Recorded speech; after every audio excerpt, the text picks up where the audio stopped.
Hey guys, tonight we're heading somewhere so cold, so endless, and so utterly unforgiving that even the words you're about to hear might give you frostbite. You're packed into a rattling train car, a wooden box on iron wheels, its planks leaking icy wind like the breath of some enormous frozen beast. Outside, Siberia stretches like an infinite blank page, a place where winter isn't just a season, but a way of life. Inside, the air is sharp, metallic with the scent of rusted nails and old coal dust. The guards don't bother to tell you where you're going. Maybe they don't even know.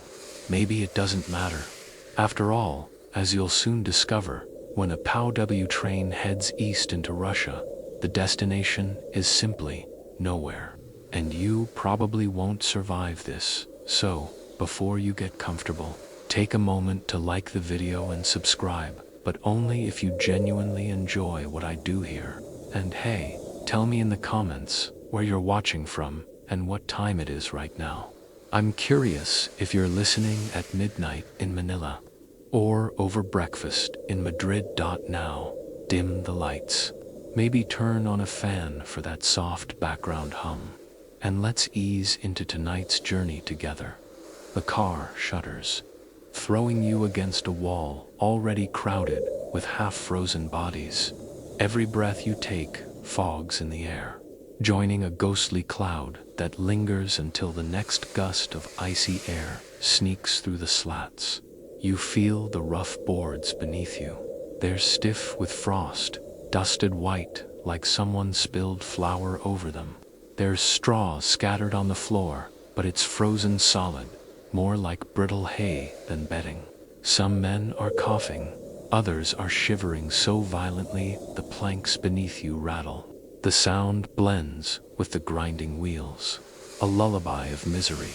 One historical fact that slips into your awareness: during World War II, over 2 million prisoners of war ended up in Soviet hands. Many funneled to remote labor camps east of the Urals. That statistic doesn't help when your stomach cramps from hunger, but it does remind you that you're part of a vast, miserable tide. The Soviets weren't picky. Germans, Italians, Hungarians, Japanese, all funneled into this same system.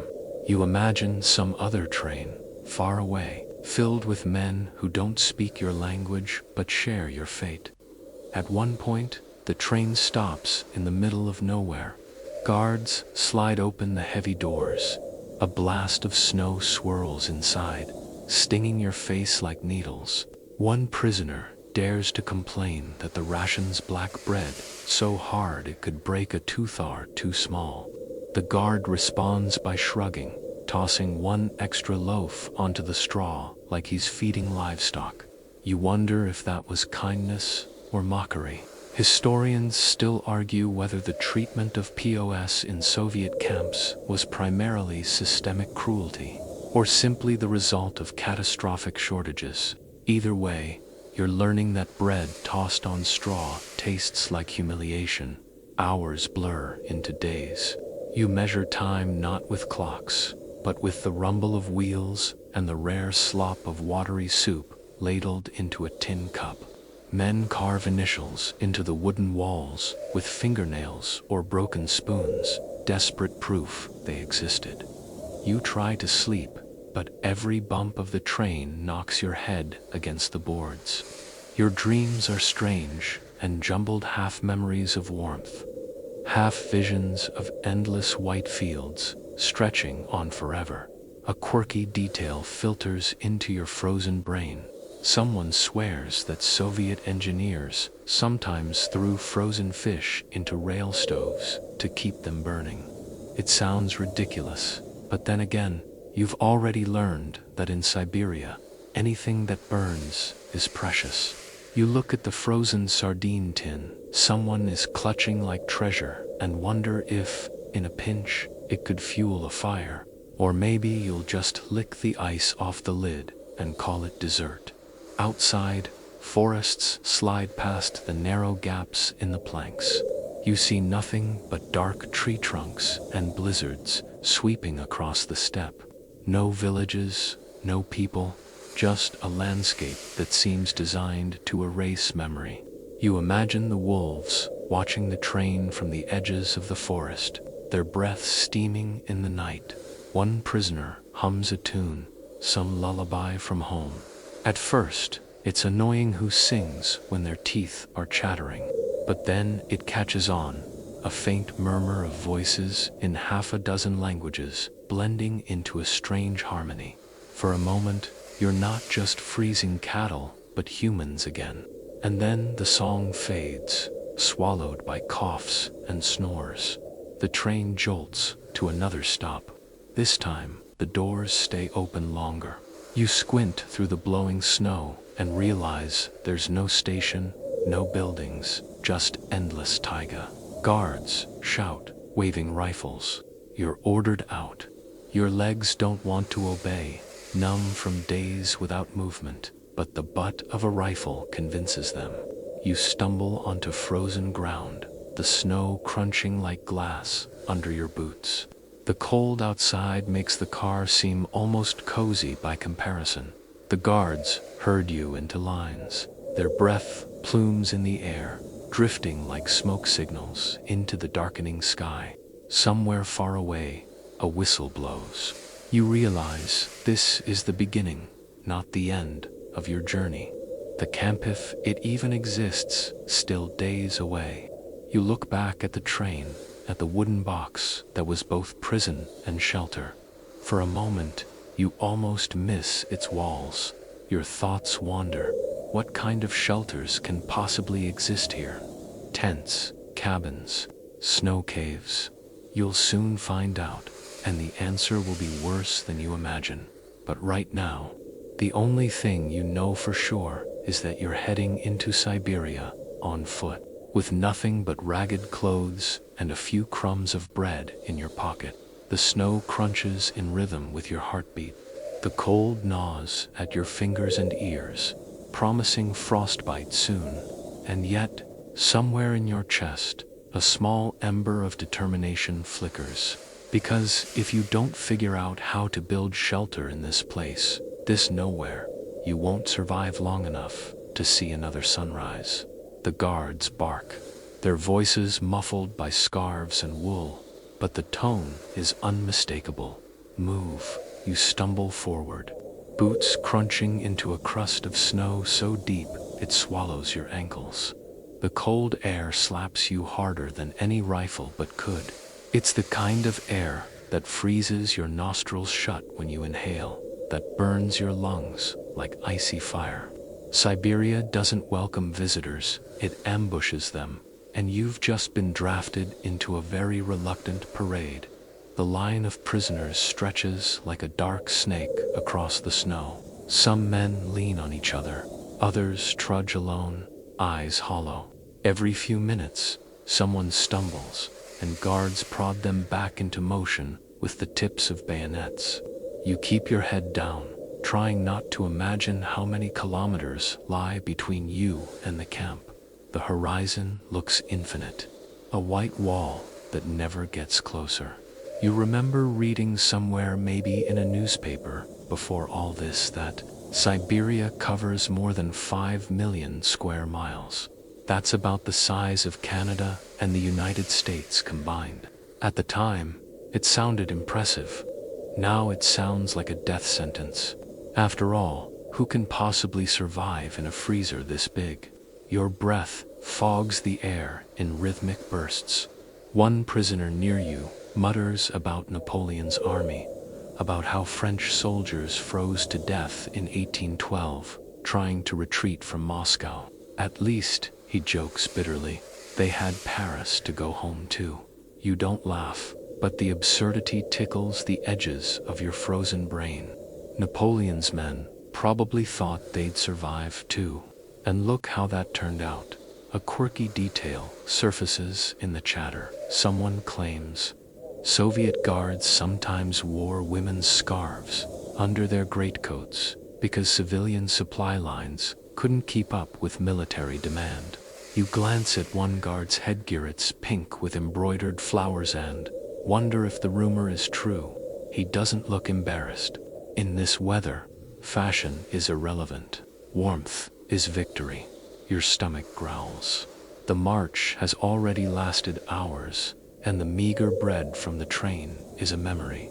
Hunger here feels sharper, almost theatrical, as if your body is staging a protest march of its own.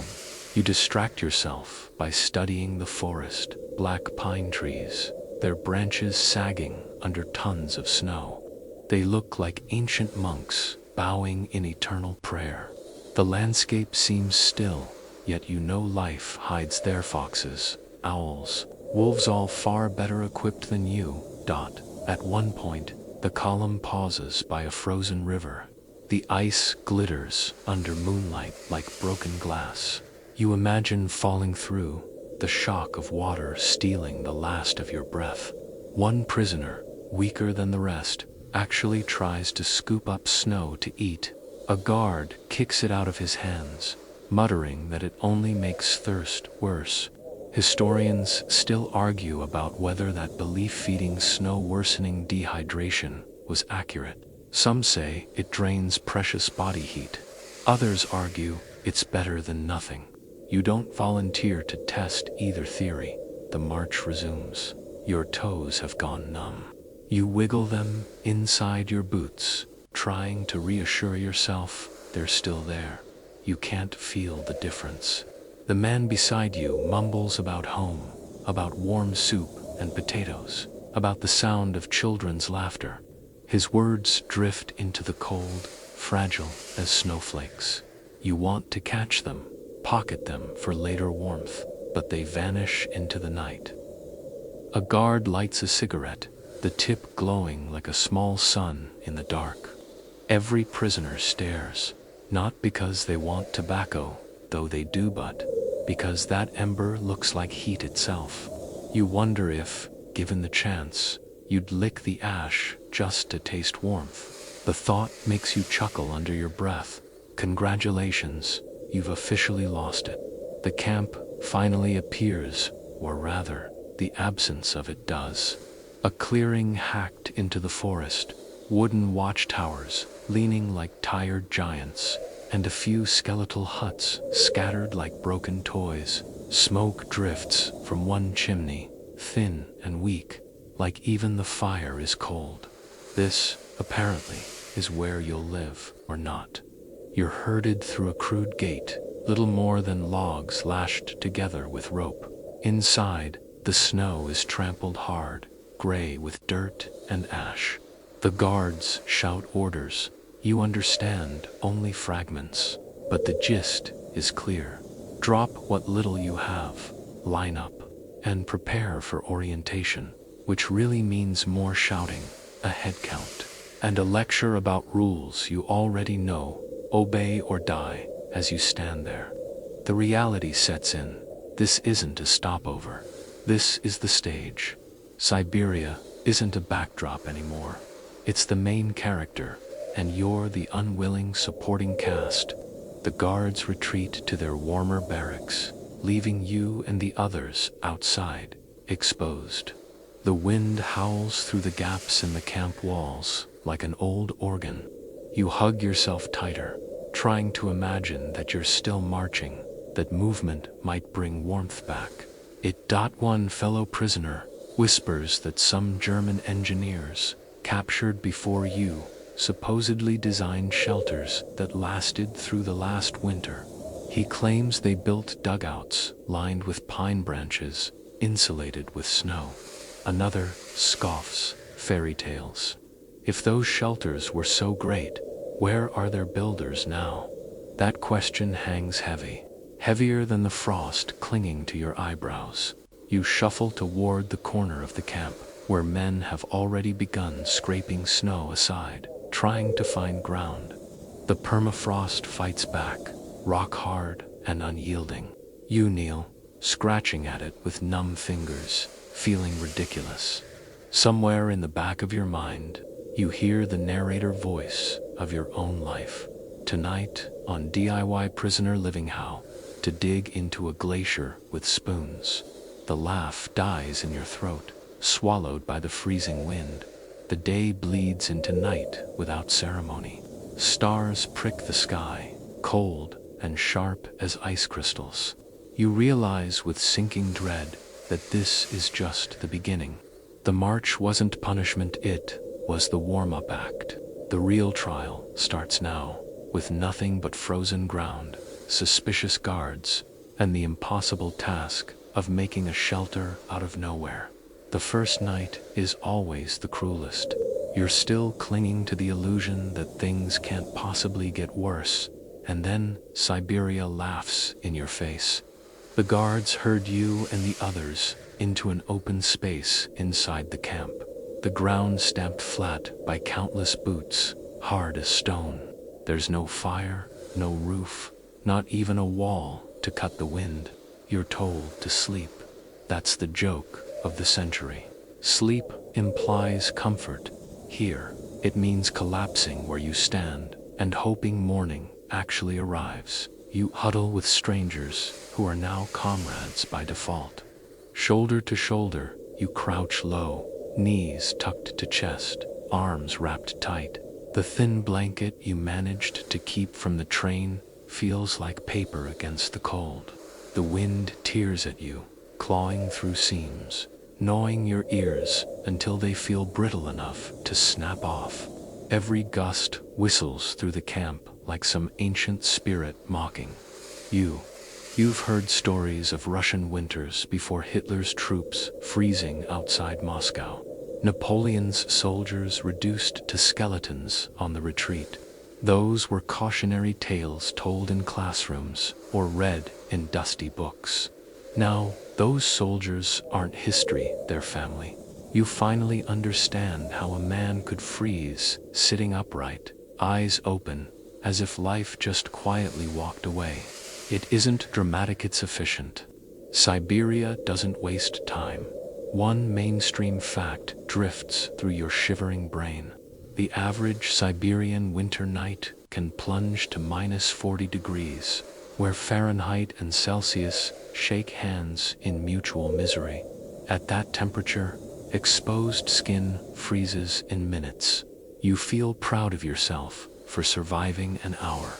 That pride lasts right up until you try to move your toes and realize they don't respond. Not numb, absent, like they've resigned from the job of being toes beside you. A man mutters a prayer, words tumbling from cracked lips. Another whispers a lullaby in a language you don't understand. It's eerie, half a dozen languages humming into the night. Fragments of homes scattered across Europe and Asia, all blending into one desperate song. You wonder if, from above, it would sound like a choir, frozen in mid-note. The guards vanish into their barracks, chimneys puffing smoke. You envy even the lice in their blankets. Someone tries to start a fire from twigs, but the wood is too wet, the sparks too weak. He blows until his face turns blue, but the flame dies with a hiss. The crowd groans collectively, like watching a gambler lose the last coin. A quirky rumor passes among the group. Supposedly, some Soviet soldiers in the previous winter had resorted to stuffing newspapers into their boots as insulation. One man jokes, maybe Pravda finally has a purpose. You laugh, not because it's funny, but because laughter feels warmer than silence. Sleep comes in snatches.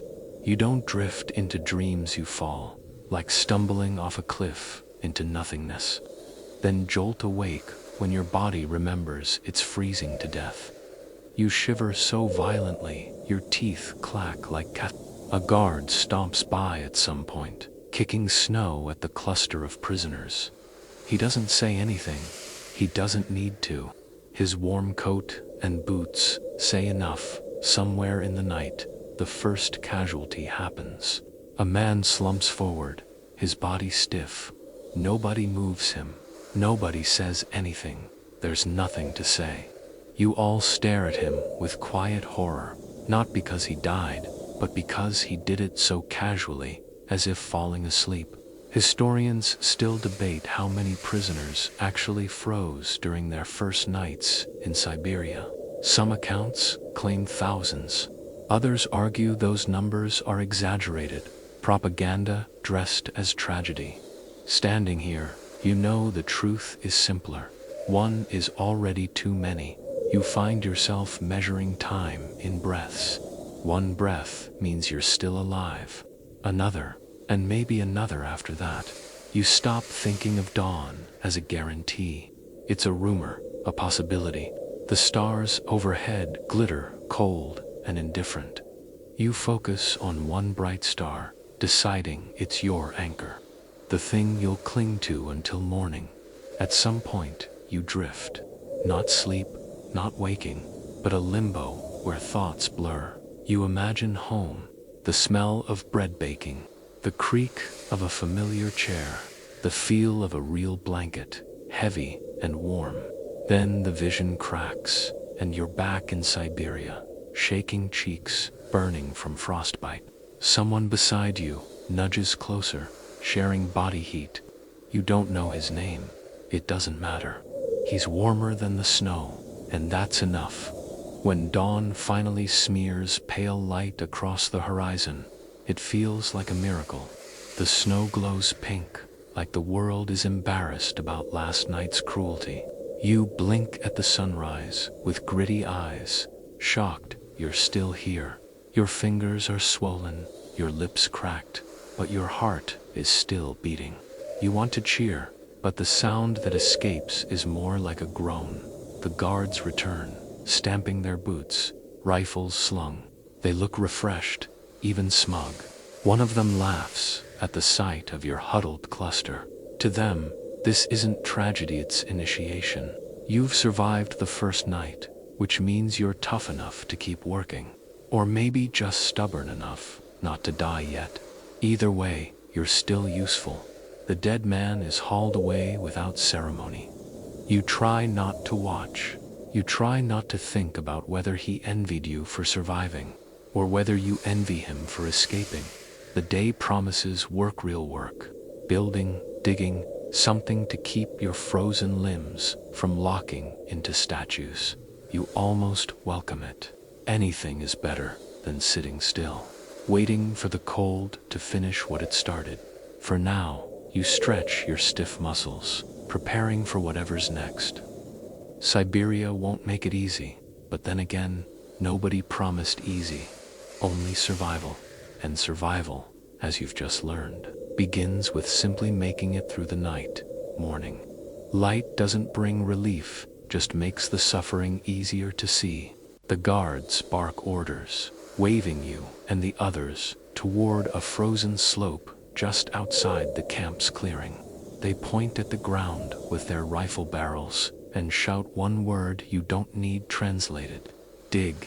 You blink at the earth beneath the snow and laugh inside your frozen head. Dig into what?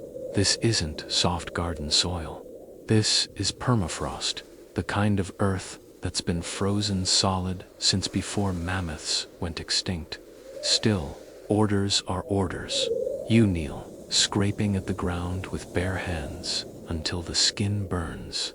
Quickly, your fingers lose sensation, as if the cold has numbed not just your body, but your will. Someone produces a bent spoon, smuggled from the train. Another has a broken mess tin, sharp on one side, useful as a shovel's poor cousin. You all scratch at the frost, flakes of dirt breaking free like crumbs from a stone loaf. Progress is laughable. One historical fact drifts in as you chip away. Soviet engineers often had to use bonfires just to soften the ground before laying railway tracks in Siberia. They'd light fires overnight, then hack into the thawed crust at dawn before it refroze. You don't have enough wood for a proper fire, but the idea nags at you. Heat first, then dig. Later, someone will try it with scraps of pine branches. It works, but barely.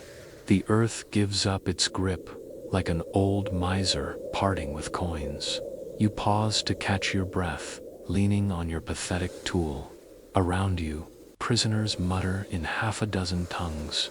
Someone suggests tunneling into a hillside in Study's ear to scrape sideways then down. Another proposes finding animal burrows and stealing their ready-made holes. Historians still debate whether POWs in Siberia primarily relied on huts above ground or dugouts below. The answer, as you're discovering firsthand, was usually both, badly. The cold keeps pressing in. Your breath fogs, frosting your lashes. You wipe them with the back of your hand, but the moisture freezes instantly, welding your glove to your skin. You rip it away with a hiss, leaving a patch of skin behind. The pain is sharp, but you welcome it. It means you're still alive. The man beside you isn't so lucky. His fingers bleed sluggishly, dark against the snow. He doesn't notice. His eyes are glassy, fixed on nothing. You switch tactics, hacking at the dirt with rhythmic strokes. It becomes almost hypnotic. Scrape, chip, breathe, repeat. Your body warms slightly from the movement. You wonder if this is why the guards ordered it not just to build, but to keep you alive through motion. It's cruel efficiency. If you stop digging, the cold will kill you before the guards ever need to. A quirky detail surfaces. One man claims that in his village, peasants used to store potatoes in underground pits dug into frozen soil. They'd line the holes with straw, creating makeshift fridges. He laughs bitterly. We're building potato cellars for ourselves. The idea sticks with you. Maybe you're not just digging shelter, you're planting yourself like a root, hoping to sprout again come spring. The ground resists every inch.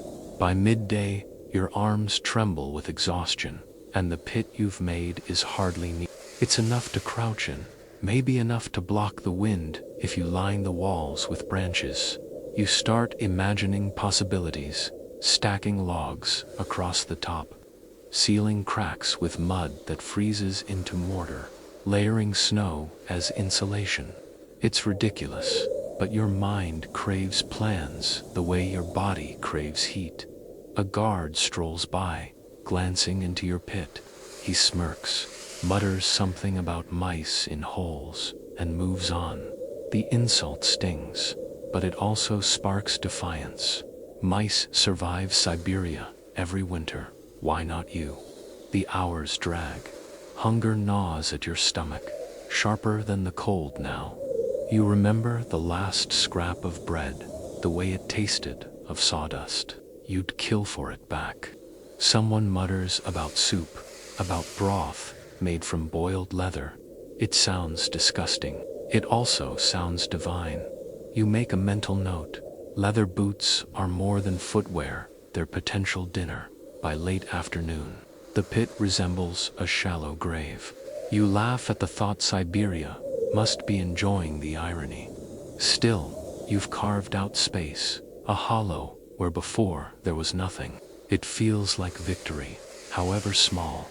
You crouch inside, shoulders brushing the frozen walls, and notice the wind doesn't bite quite as hard. It's not warmth, but it's less cold. That tiny difference feels enormous as the sun dips, painting the snow with bruised purple shadows. You and the others cover the pit with branches, layering snow on top to seal it. It's crude, ugly, and claustrophobic, but it's better than sleeping under open sky. You crawl inside, pressing shoulder to shoulder with fellow prisoners.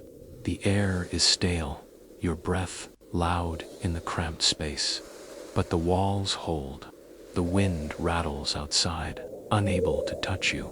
Historians argue whether such dugouts truly kept men alive or merely delayed the inevitable. Some accounts describe them collapsing under heavy snow, suffocating the occupants. Others insist they were lifesavers, crude wombs in a land that wanted you unborn. As you curl into yourself, you don't care about the debate. You care only that, for once, you aren't freezing to death in the open. Your last thought before drifting into fitful half-sleep is absurd but comforting. Maybe, just maybe, you've outsmarted Siberia for one night. Tomorrow, the frost will return, the guards will demand more digging, and hunger will gnaw again. But tonight, in your shallow grave turned burrow, you've bought yourself one more breath, one more heartbeat, one more chance. The next morning, your arms ache as though they've been filled with molten lead. Every muscle screams from the endless hacking at frozen soil. You crawl out of the dugout, joints stiff, back hunched like an old man decades older than you. The sky is the color of pewter, and the wind slices through the camp with the precision of a razor. No warmth, no mercy, just another day in Siberia. The guards don't give you time to stretch or think. They bark and gesture toward the tree line. Today, apparently, you're lumberjacks. Axes are handed out sparingly, most are missing handles, dulled to blunt iron. Some men get nothing at all, forced to wield frozen sticks or their bare hands against the forest. You join the column of shivering post boots, crunching over snow crust until you stand before the towering pines. The trees are ancient giants, their trunks thick, bark ridged like armor. Cutting them down with proper saws would be a day's work. With your pitiful tools, it feels like trying to topple a fortress using toothpicks. Still, the command is clear. Wood is needed. For huts, for fires, maybe even coffins. You set your jaw, raise your borrowed axe, and swing. The blade bounces off the bark with a dull thud, barely shaving a splinter. One historical fact drifts through your mind. Soviet labor camps often relied on prisoner timber harvesting. In some regions, entire logging operations were powered by POWs-wielding primitive tools. Records describe men felling dozens of trees per day, though how many survived the effort is another matter. The forest, in those accounts, became both workplace and executioner. You swing again and again. Each strike sends shudders up your arms, rattling your bones. The cold makes the wood harder, less forgiving. It takes minutes just to leave a shallow scar in the trunk. You realize that this isn't work designed to produce results. It's work designed to consume you. Every calorie you burn chopping wood is a calorie you won't replace with food. Siberia isn't just trying to freeze you, it's trying to starve you at the same time. Yet the forest gives grudgingly. Hours pass, and eventually, the first tree groans, leans, then crashes to the snowy ground with a thunder that silences the camp. For a moment, you all just stare. It feels like defeating a beast. Then the guards shout, reminding you, this is no victory, it's only the beginning. Now, the trunk must be stripped, chopped, and dragged back to camp. Dragging wood across snow sounds easy until you try it. The log digs into the powder, stubborn as an anchor. You and two others hitch yourselves like oxen, ropes biting into your shoulders as you heave forward. The log inches along every movement, a battle. Your breath comes in gasps, steaming the air like a train engine. You laugh bitterly at the thought you're no longer a passenger on a train to nowhere. You are the train. A quirky rumor circulates as you drag. Some say Russian peasants used to smear bear fat on axes to keep them from freezing brittle in winter. You joke weakly that all you need now is a cooperative bear to donate some. The others chuckle, not because it's funny, but because laughter keeps despair at bay. In Siberia, humor is insulation for the soul. By midday, the clearing is littered with fallen trees.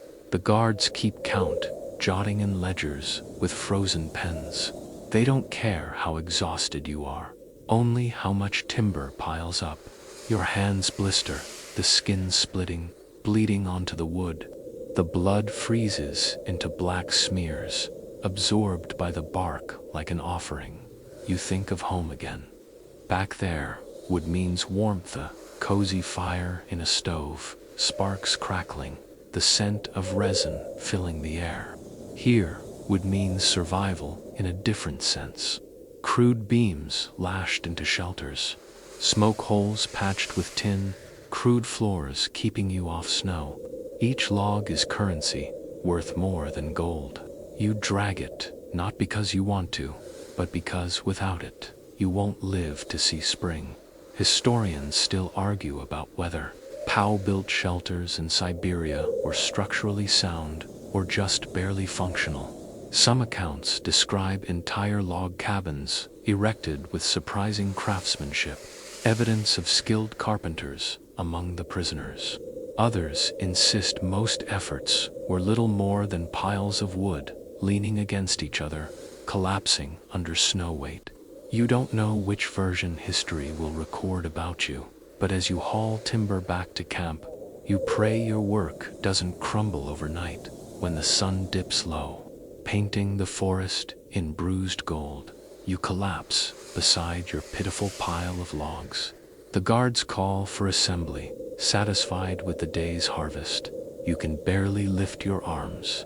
Splinters pepper your palms, your back screams, and your breath feels like knives in your lungs.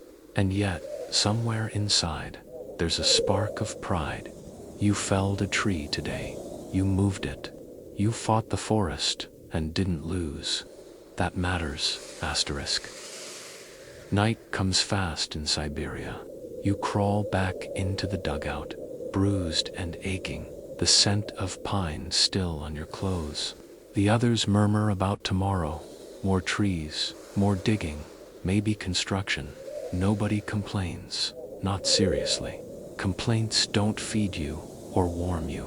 Work does, even if only barely. You curl up, the log walls around you, whispering their promise. Crude, imperfect, but better than nothing, before sleep takes you. You remember the crash of the tree hitting snow, the sound echoing like thunder through the silent forest. It was terrifying, exhilarating, final. In that moment, you felt alive, not just surviving, but defying. You cling to that memory like a talisman, a reminder that even in Siberia, you can still carve something out of the world. The next task isn't dictated by the guards, it's dictated by the wind. It howls across the camp all night, rattling your dugout roof until you're certain it will collapse. Snowdrifts pile high against the log walls, sealing cracks and suffocating air.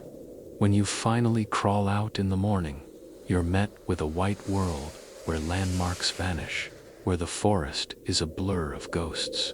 It dawns on you, maybe the answer isn't logs at all. Maybe survival means learning from the snow itself. That afternoon, while guards bark about timber quotas, a handful of prisoners experiment with something radical: snow caves. The idea spreads like contraband. If foxes and wolves can survive burrowed in snow, why can't you? It sounds insane, but then again, so does living in a hole hacked from permafrost. Insanity seems like the default lifestyle in Siberia. You pick a drift near the camp's edge, its surface hardened by wind. With your mittens stiff as boards, you begin scraping, clawing out a tunnel just wide enough to squeeze through. The snow resists at first, then gives way in chunks. Soon, you're crouched inside a hollow, the light outside glowing blue through the thin walls. The air inside feels different, quieter, muted, as though the snow has swallowed sound. You take a tentative breath, warmer, not by much, but enough to notice, a mainstream historical fact during the war. Soviet partisans hiding in forests often dug snow shelters called zemlyankas, crude hybrids between dugouts and igloos. Some even lined them with branches to trap heat. Soldiers swore they were warmer than open tents, Of course, many also collapsed, burying occupants alive. The lesson: snow is both blanket and grave. You lie back inside the hollow, feeling oddly cocooned. Your breath fogs the ceiling, droplets forming. They freeze quickly, glistening like tiny icicles. A fellow prisoner sticks his head in, eyes wide. "Looks like a tomb," he mutters. You shrugged. "Better a warm tomb than a cold grave." He laughs, dark humor, but it's all you've got. The guards notice the snow burrows and sneer. One stamps the roof of a half-finished cave, collapsing it on its builder. The poor man crawls out coughing, covered in powder, but alive. The guards laugh, muttering about moles. They don't forbid the practice, though. Perhaps even they understand that a half-dead prisoner is useless for work. As evening falls, you crawl into your snow cave again. This time, you've reinforced the walls with pine branches scavenged from the lumber site. It feels sturdier, safer. You share it with two others, pressed shoulder to shoulder. Their body heat turns the cave almost comfortable, though the ceiling drips occasionally from condensed breath. You lick at the droplets, a strange icy drink that tastes of survival. One quirky fact drifts through the conversation. A prisoner swears he once read in a magazine that Eskimos built lamps out of seal fat to keep igloos warm. Another jokes that you could use Soviet propaganda pamphlets as fuel instead. The image of Stalin's face flickering in a snow cave lamp makes you chuckle. Warmth at last, courtesy of ideology. Still, the snow shelter isn't perfect. By midnight, frost forms along your collar. Your breath condenses until your clothes feel damp. You shift uncomfortably, realizing wetness is the real enemy. Cold plus wet equals death. You mumble about finding straw or moss tomorrow to line the floor. But the thought fades as exhaustion drags you under. Halfway through the night, the ceiling groans. Snow caves have personalities, moody, unpredictable. You and your companions freeze, holding your breath, waiting for collapse. The groan passes, but the message is clear. This house is built on borrowed time. You whisper a prayer to whoever's listening. Let it hold until morning. Historians still debate whether snow shelters were genuinely viable in Siberian camps. Some memoirs describe them as lifesavers, ingenious adaptations by desperate men. Others dismiss them as dangerous fads, noting high death rates from cave-in. The truth probably lies in the middle. You can feel both sides now, the warmth, the risk, the fragile balance. Dawn arrives with pale light filtering through icy walls. You crawl out, stiff but alive. That single fact feels like triumph. Around you, other prisoners emerge from their burrows, blinking like animals from dens. The camp looks transformed, a warren of strange snow mounds, each one a gamble against death. The guards snicker, but don't interfere. Perhaps they realize that these strange caves are saving their workforce. Or perhaps they simply enjoy the spectacle of men living like rodents. Either way, you're grateful for the reprieve as you stretch. Shaking snow from your shoulders, you realize something remarkable. For the first time since stepping off that train, you've found a method of survival that wasn't given by guards or stolen from fellow prisoners. It came from you, your hands, your stubbornness, your willingness to mimic foxes and wolves. It's a small rebellion, but a rebellion nonetheless. Before the day's labor begins, you glance back at the snow cave. It's ugly, precarious, temporary, but it's yours. And in Siberia, ownership of even the smallest scrap of warmth feels like victory. The snow caves bought you nights, but the guards aren't interested in your experiments. Their priority is lumber, and lumber means cabins, or at least something pretending to be cabins. They herd you and the others to the clearing, barking orders to begin stacking logs into frames. The problem is obvious from the start. You don't have nails, you don't have saws, and most of your axes are as blunt as spoons. You look at the pile of frozen trunks and wonder how in the world a building is supposed to appear from them. Still, you try. Two men lift a log while you drag another into place. You lay them crosswise, building corners by balancing heavy beams like oversized Lincoln logs. It's crude, but the principle is there. Weight holds weight. You carve notches into the wood with knives dulled by frost, slots that sort of fit together if you hammer with enough desperation. A rhythm develops: heave, grunt, drop, stack. The structure rises slowly, unevenly, leaning like a drunk after too many vodkas. A mainstream historical fact filters through in Gulag records. Many barracks were described as zemlyanki, half-buried huts made of logs stacked loosely, roofs covered with earth or snow. They were rarely straight or safe, but they insulated just enough to keep men alive. Some even had floors of branches or bark, anything to avoid sleeping directly on frozen mud. You find yourself muttering, if it worked for them, maybe it'll work for us. The work is grueling. Every log weighs more than your starved body wants to lift. Your shoulders ache, your hands blister, and your back screams with every pull. Yet strangely, you welcome the pain.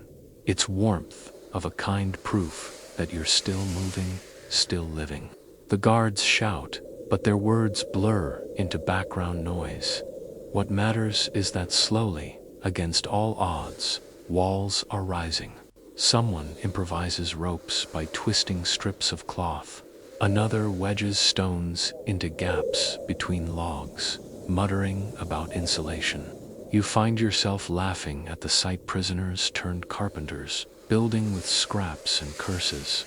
One man jokes that when the war is over, he'll open a construction company. You laugh harder than the joke deserves, because imagining a future where that's possible is the only fuel you have.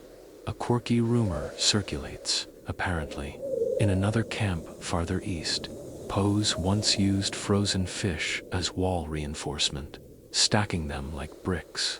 You glance at your unfinished cabin and wonder what kind of madness desperation might push you to. Would you sleep between walls of herring if it kept the wind out? The answer comes quickly, yes, happily. The roof is the greatest challenge. Without nails or proper beams, you lash smaller logs together with strips of bark, forming a crude lattice. Branches cover the gaps, then snow piled thick to act as insulation. It looks ridiculous, more like a child's fort than a shelter. And yet, when you crawl inside, crouched low, the air feels stiller, calmer. The wind doesn't bite as sharply. For the first time, you think, this might actually work. Historians still debate whether these log huts were more humane than the barracks Soviets provided. Some argue the POW-built shelters were sturdier, crafted with desperation-fueled care. Others claim they were so poorly made they collapsed under heavy snow, suffocating men inside. As you look up at your leaning roof, sagging under its own weight, you realize both are probably true. For every hut that saved lives, another likely became a coffin. Survival is always a coin toss in Siberia. Night falls. You and half a dozen others cram into the cabin. The logs creak under shifting weight, and snow trickles through cracks in the roof. You stuff gaps with straw, moss, even bits of ragged clothing. The air inside smells of sweat, pine resin, and damp wool. It's unpleasant, but compared to the open wind, it's paradise.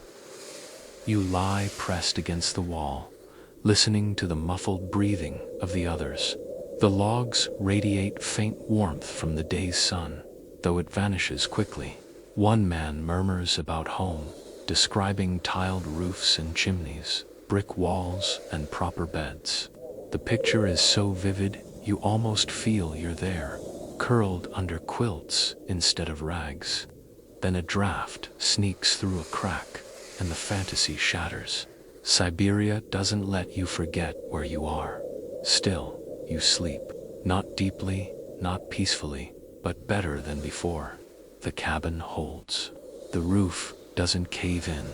The walls keep out most of the snow. It's ugly, crooked, and drafty, but it's yours. A space carved from impossible circumstances at dawn. When you crawl outside, the sight of the hut standing tall fills you with pride. Against odds, you've built something. It won't last forever. It might not even last the week. But for now, it's proof. Proof that you're more than a number in a ledger, more than labor to be used and discarded. You're a builder, a survivor. The guards don't praise the effort, of course. They glance at the huts with indifference, scribble notes, and move on. But you don't need their approval. The shelter is its own reward. You touch the rough bark, cold beneath your fingers, and think, this wall might be the difference between life and death, and in Siberia, that's all that matters. By now you've learned the rhythm: dig, chop, haul, collapse, repeat. But the camp doesn't run on rhythm alone, it runs on survival shortcuts. Some clever, some foolish, all born from desperation. After the first log cabins rise, someone gets the idea to build lower, not higher. Instead of fighting gravity and balancing timbers, you dig sideways into the hillsides surrounding the camp, carving out earthen huts and dugouts. It sounds insane. You're basically making yourself a grave and calling it home, but the logic is undeniable. The earth, frozen as it is, holds heat better than air. If you can't beat the permafrost, maybe you can crawl inside it. The guards don't argue. In fact, they seem amused. They order prisoners toward the slopes with rusty shovels and broken picks. You join them, scraping into the frozen hillside. Every strike rings in your bones, but soon a shallow indentation forms, then a crawl space, then something resembling a cave. The ground is stubborn, iron hard, but the soil mixed with snow forms walls that strangely insulate. You keep digging until the entrance swallows you whole. One historical fact: across the Soviet Union, zemlyankas weren't just for post, they were used by peasants and partisans for centuries. These dugouts, half underground huts, were simple but effective. They trapped body heat, protected from wind, and could be camouflaged easily. Entire partisan bands survived winters in these dirt shelters, cooking over tiny stoves that vented smoke through hidden holes. The fact that you're now living like them is both comforting and humiliating inside. You line the floor with pine branches, layering them until it feels less like mud and more like a crude mattress. The walls are damp, frost forming delicate white veins across the surface. You run your fingers over them, cold but steady, and imagine the earth as a blanket wrapped around you. For the first time, you think you might actually survive more than a few nights, but there are problems. The first is oxygen. With only one narrow entrance, the air grows stale quickly.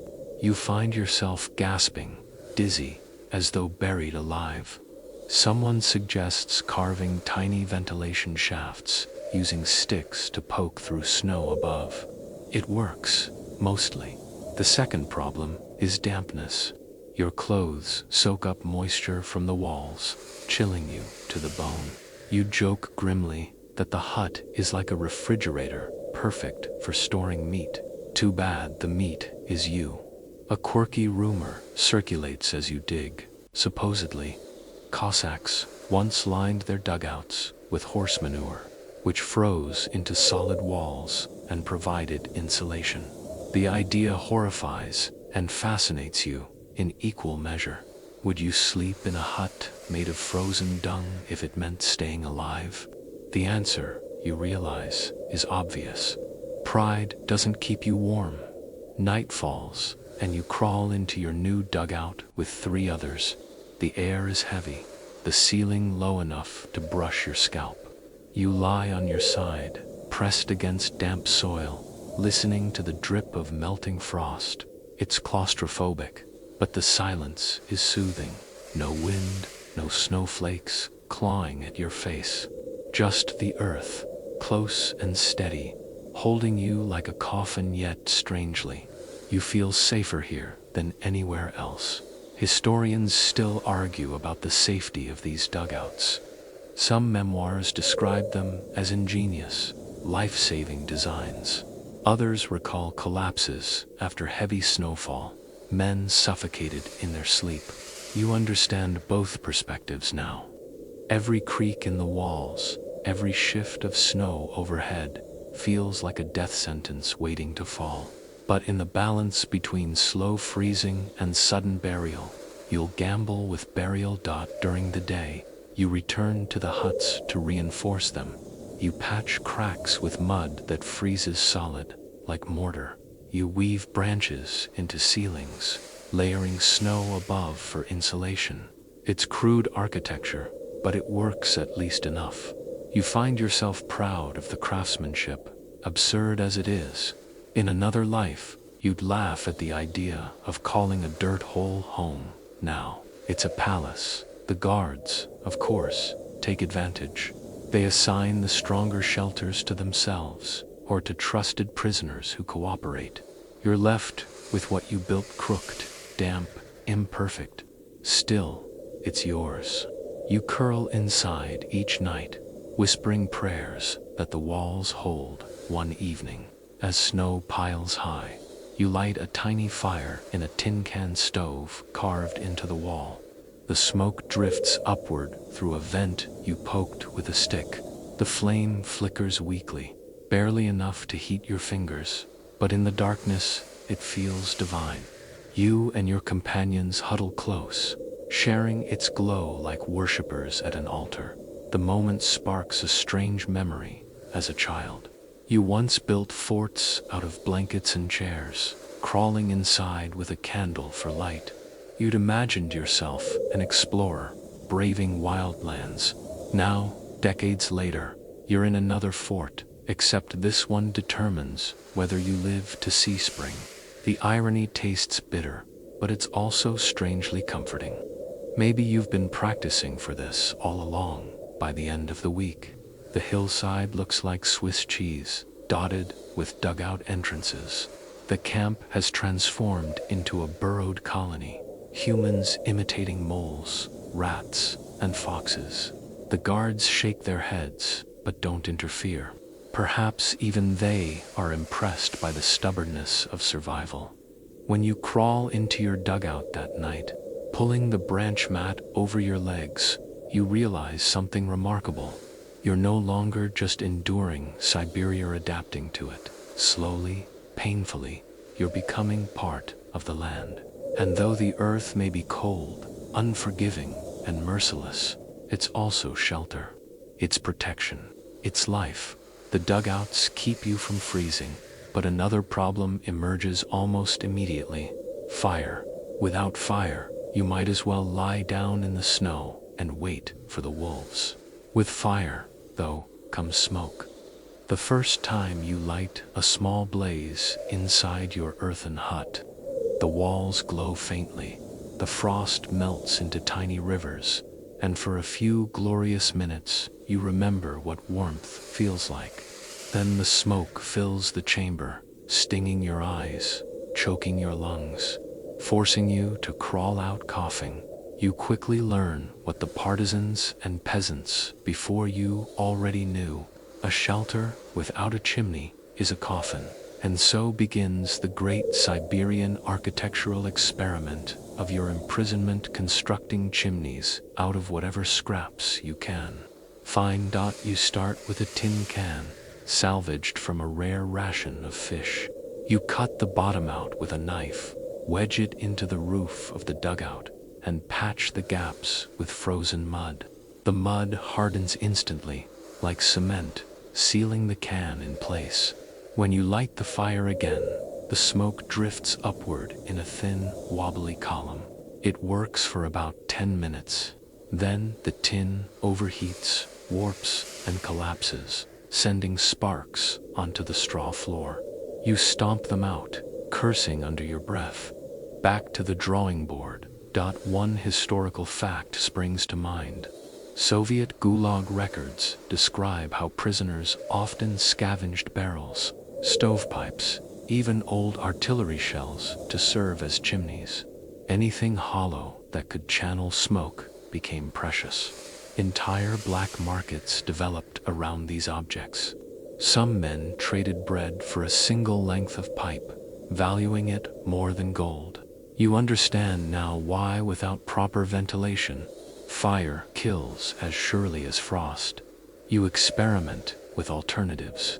Some men carve narrow tunnels through the snow above their shelters, using sticks as supports, creating natural vents. Others build smoke holes with clay packed around them. A few get creative, fashioning chimneys from stacked stones coated in frozen mud. The camp becomes a bizarre laboratory of crude engineering. Everywhere you look, smoke curls from odd contraptions, drifting into the sky like signals from a scattered tribe. But ingenuity comes with danger. One night, you wake to frantic shouting. A neighbor's hut has caught fire, flames licking the roof, snow melting into slush. Prisoners scramble with handfuls of snow, throwing them onto the blaze, coughing as smoke blinds them. The fire dies, eventually, leaving the hut blackened, half-collapsed, unlivable. The men who built it stand nearby, faces gray with soot, eyes hollow. They'll have to start over. Siberia loves a reset button. A quirky rumor circulates as you patch your own chimney. Supposedly, in one distant camp, prisoners built a stove from bricks of frozen bread. It held together for weeks, they say, until the rats discovered the feast. You laugh at the absurdity, though not too hard hunger makes even nonsense sound plausible. Your own chimney evolves over time. You wedge stones into the dugout wall, layer mud around them, and poke a narrow channel upward. It takes days of tinkering, sealing, and resealing, but eventually, the smoke begins to rise cleanly, drifting away into the winter sky. Inside, the air grows clearer. You can finally sit by the fire without choking. The warmth seeps into your bones, making your muscles unclench for the first time in weeks. You almost weep with relief. Historians still debate whether these chimneys were effective or just temporary solutions. Some memoirs describe clever, long-lasting designs that kept men alive all winter. Others claim most collapsed after a few days, flooding shelters with smoke. You've seen both already. The truth is simple. Survival here is always improvisation. Nothing lasts, but sometimes temporary is all you need. One evening, you sit in your dugout, watching the tiny flame dance in your makeshift stove. The smoke drifts upward, vanishing into the chimney, leaving the room almost comfortable. You close your eyes and imagine you're back home, sitting by a real hearth. You can almost smell the bread baking, hear the crackle of logs, feel the soft glow of lamplight. The fantasy lasts until a draft sneaks through a crack in the wall, reminding you where you are. But for a moment, you were somewhere else that's worth everything. The guards notice the chimneys, but don't stop you. Perhaps they realize warm prisoners work harder. Perhaps they simply don't care, amused by your primitive contraptions. One guard even jokes, pointing at the smoke curling from the huts, a village of mole people. You glare but say nothing. If being a mole keeps you alive, so be it. That night, as you drift toward sleep, you listen to the fire's faint crackle. It's not much, but it's yours. A fragile flame, protected by a fragile chimney, defying a land built to kill. You think back to the first night, huddled in open snow, your breath freezing in midair. The difference is staggering. You're still half-starved, half-frozen, still a prisoner in every sense, but you've built something. Something that works, and in Siberia, even smoke rising through a tin can chimney feels like victory. The fire solves one problem, but exposes another. You stare at your tin cup, the last drops of melted snow steaming faintly inside, and realize how quickly thirst gnaws at you. Water isn't rare in Siberia snow stretches endlessly. Rivers snake through forests, lakes lie hidden under ice, but access is a nightmare. Every drop requires labor, and labor here is punishment enough already at first. You do what instinct dictates, scoop up snow and stuff it into your mouth. The shock is immediate. It burns your throat, chills your stomach, and leaves you somehow thirstier than before. A man beside you warns, "Don't." It steals your heat. You scoff.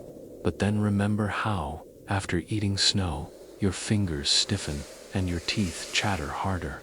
He's right, snow quenches thirst the way sand stops hunger. So you switch to melting it. You fill your tin cup with handfuls, hold it over your tiny fire, and wait. The result is disappointing. A fistful of snow shrinks into a few sips of lukewarm water. You need dozens of handfuls for a single drink. The process feels absurd, like chasing a mirage. Yet it's the only option that doesn't sap your body's warmth. One historical fact offers context. Soviet soldiers on the front lines faced the same dilemma. Accounts describe entire divisions melting snow in helmets, their fires hidden under camouflage to avoid enemy detection. They'd drink the gray, sooty liquid gratefully, even if it tasted of smoke and ash. You realize now that soldiers and prisoners share the same rituals, different uniforms, same survival, but snow is unreliable.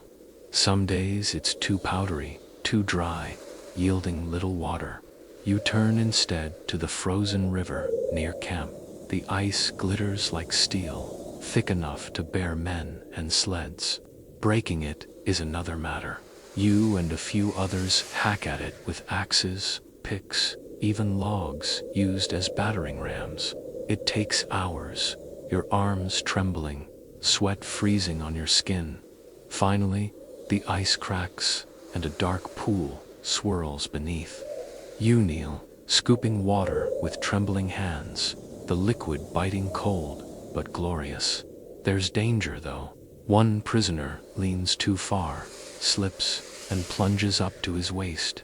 The scream he lets out is primal, the kind you'd expect from a man gutted.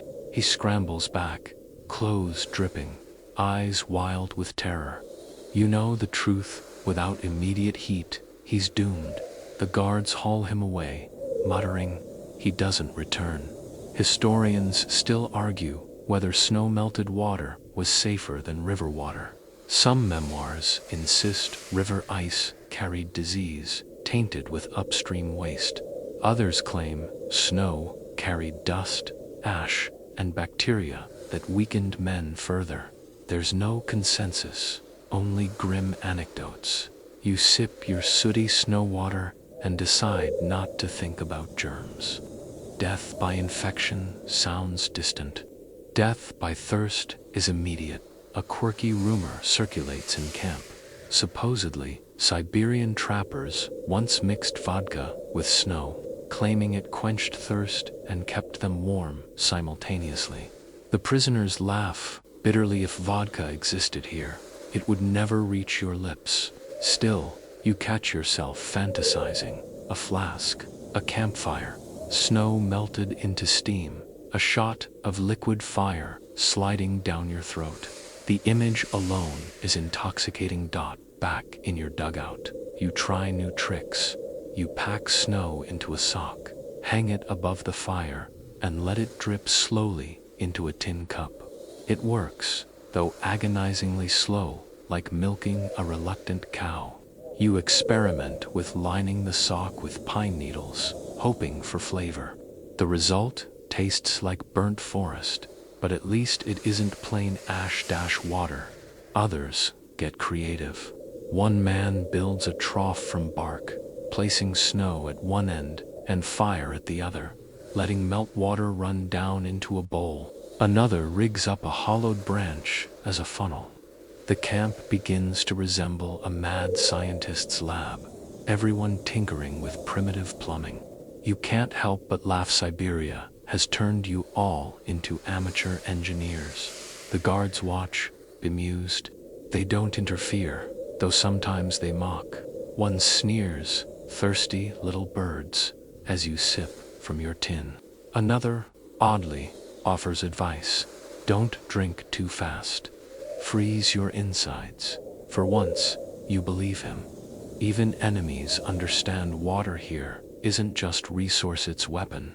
Curse, salvation. At night, you lie in your dugout, lips cracked, tongue swollen, dreaming of rivers that flow freely, of faucets pouring endlessly, of cups that refill without effort. You remember the sound of water in peacetime, rain drumming roofs, streams babbling in summer, pitchers pouring at dinner. Those sounds haunt you more than any guard's rifle. But morning comes, and you rise again, crouching over your tin, coaxing another handful of snow into another trickle. The process is maddening, inefficient, endless. Yet each sip reminds you, survival is never elegant. It's crude, dirty, humiliating, but it works. As you set your tin aside, steam still curling from the rim, you think back to that frozen river. Beneath all that ice, water flows constant, unstoppable, indifferent.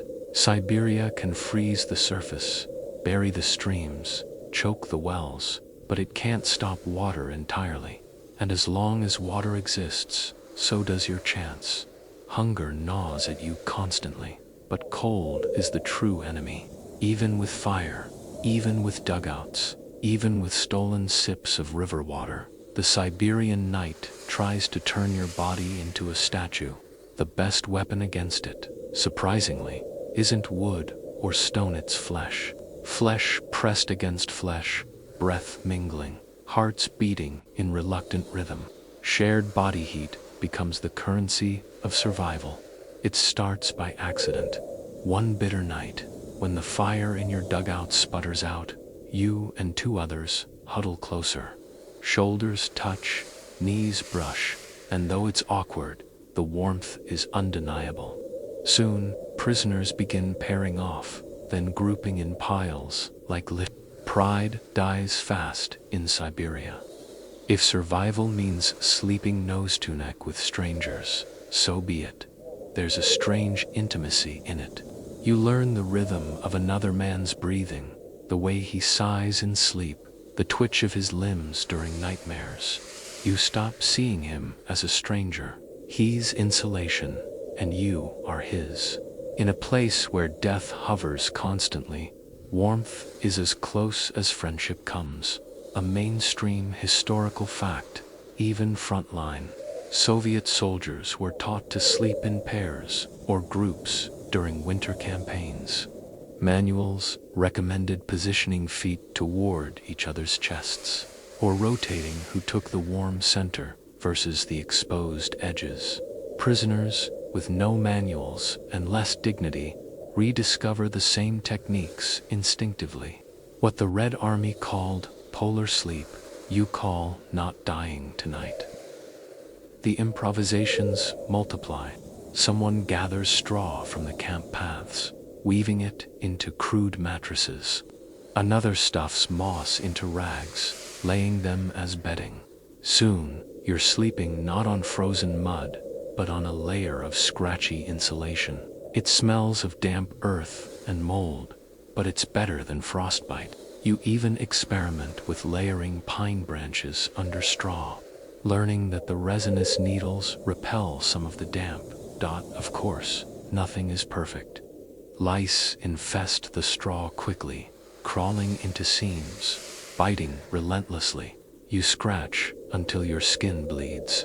Yet, even then, you hesitate to throw the bedding out. Better an itchy night than a frozen one. The logic is brutal but simple. You can live with lice. You can't live with cold.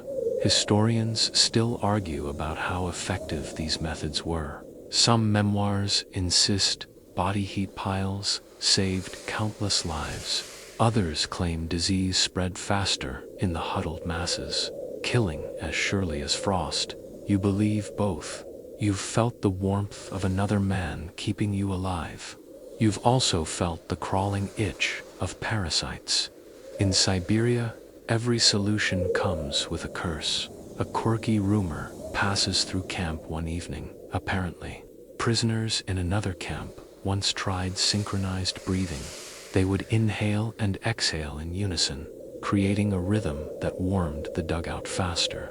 Skeptics laugh, but a few of you try it anyway. At first, it feels ridiculous, like monks chanting in the dark. But then, strangely, the air does seem warmer, the rhythm soothing. Maybe it's science, maybe it's placebo, maybe it's the comfort of pretending control. You don't care. It helps. The closeness breeds stories. In whispers, huddled in darkness, men share fragments of lives left behind. A German farmer describes his cows, the way their breath steamed in the barn at dawn. A Hungarian baker recalls the smell of fresh bread, flour dusting his apron. A Japanese soldier mutters about cherry blossoms, petals falling like snow. Each story is a spark, warming the group as surely as the fire. You realize the irony. The same breath that fogs the air with cold also keeps your spirit alive with memory. One night, pressed against 3 others, you drift half asleep and dream of warmth. Not fires or blankets, but simple human closeness. Your mother tucking you in as a child. A friend leaning on your shoulder. Laughter shared around a crowded table. You wake to find a stranger's arm across your chest, his breath warm against your ear. For a second, you resent it. Then you realize it's the only reason your fingers still move. The guards notice the huddles, but don't comment. Perhaps they see the efficiency. Warm prisoners work longer. Or perhaps they're too busy with their own routines of survival. You've noticed them sharing cigarettes, leaning shoulder to shoulder at night. Even jailers need warmth, but the habit changes you. What once felt humiliating, pressing yourself against strangers, trading privacy for heat, becomes routine. You stop flinching when someone's foot brushes yours. You stop caring whose elbow digs into your ribs. You even joke about it. Romance in Siberia, candlelight not included. The laughter feels warmer than the straw in the end. Body heat is more than a trick. It's proof that survival isn't solitary. Siberia isolates, strips, humiliates. But even here, warmth comes only in community. You may be prisoners, enemies, strangers, but pressed together in the dark, you're also lifelines. That night, as the wind howls outside and your dugout creaks under snow weight, you close your eyes, feel the warmth of bodies on either side, and think, this is what it means to be human in Siberia. Not walls, not fire, but flesh keeping flesh alive. The warmth of bodies and straw helps. But survival isn't just about tricks, it's also about bargaining. By now, you've realized that nothing in camp moves without a trade. The guards control everything: wood, nails, rope, even the scraps of food that sometimes arrive from distant supply trains. And while they're quick to sneer at prisoners, they're also human, and humans have appetites. If you want tools, if you want better scraps, you barter. At first, the trades are small. A cigarette passed from prisoner to guard buys a few extra minutes by the stove. A button from a uniform coat earns a spoonful of thin kasha. Soon, the currency expands. Shoes, laces, even songs. Yes, songs. One prisoner sings a folk ballad in Russian, his voice trembling in the cold, and a guard claps him on the back, tossing him a crust of bread. You realize in horror and wonder that even art has value. Here though, only as long as it entertains the captors. One mainstream historical fact gives the practice weight. Records from Soviet POW camps describe how guards often accepted personal belongings, pens, wedding rings, in exchange for favors. It was unofficial, of course, but tolerated. In some cases, these trades determined who got a blanket and who froze. The Soviets may have preached ideology, but barter was the real economy. You test the waters yourself. Digging through your meager belongings, you find a tiny pencil stub, barely an inch long. You offer it to a guard, muttering that he could use it to write letters home. He eyes it suspiciously, then shrugs and tosses you a scrap of canvas. That canvas becomes the difference between sleeping on bare mud and having a barrier against damp. You want to cry at the absurdity of it, a pencil for a piece of cloth. Yet, that's Siberia's math. Quirky exchanges pop up everywhere. One man trades a pair of shoelaces for a bent nail, which he sharpens into a sewing needle. Another barters half a loaf of bread for a saw blade, then regrets it 2 hours later when hunger twists his gut. The boldest of all offers to carve a guard's portrait into wood, promising a likeness worthy of Moscow. The guard laughs but accepts. 2 days later, the prisoner presents a crude but recognizable carving, and in return receives an axe handle. For a moment, you forget this is a prison. It feels like a village market, except the stakes are life itself. Historians still debate how widespread this bartering really was. Some accounts insist it was rampant, almost organized, with guards and prisoners engaged in constant exchanges. Others argue it was rare, discouraged, and dangerous. You've seen enough to know the truth lies somewhere between. Barter thrives wherever desperation lives, but it always walks a knife's edge. A trade, too bold, too greedy, could earn punishment. One evening, you watch as a prisoner trades his harmonica for a bundle of firewood. The guard smiles as he pockets the instrument, pressing it to his lips to play a clumsy tune.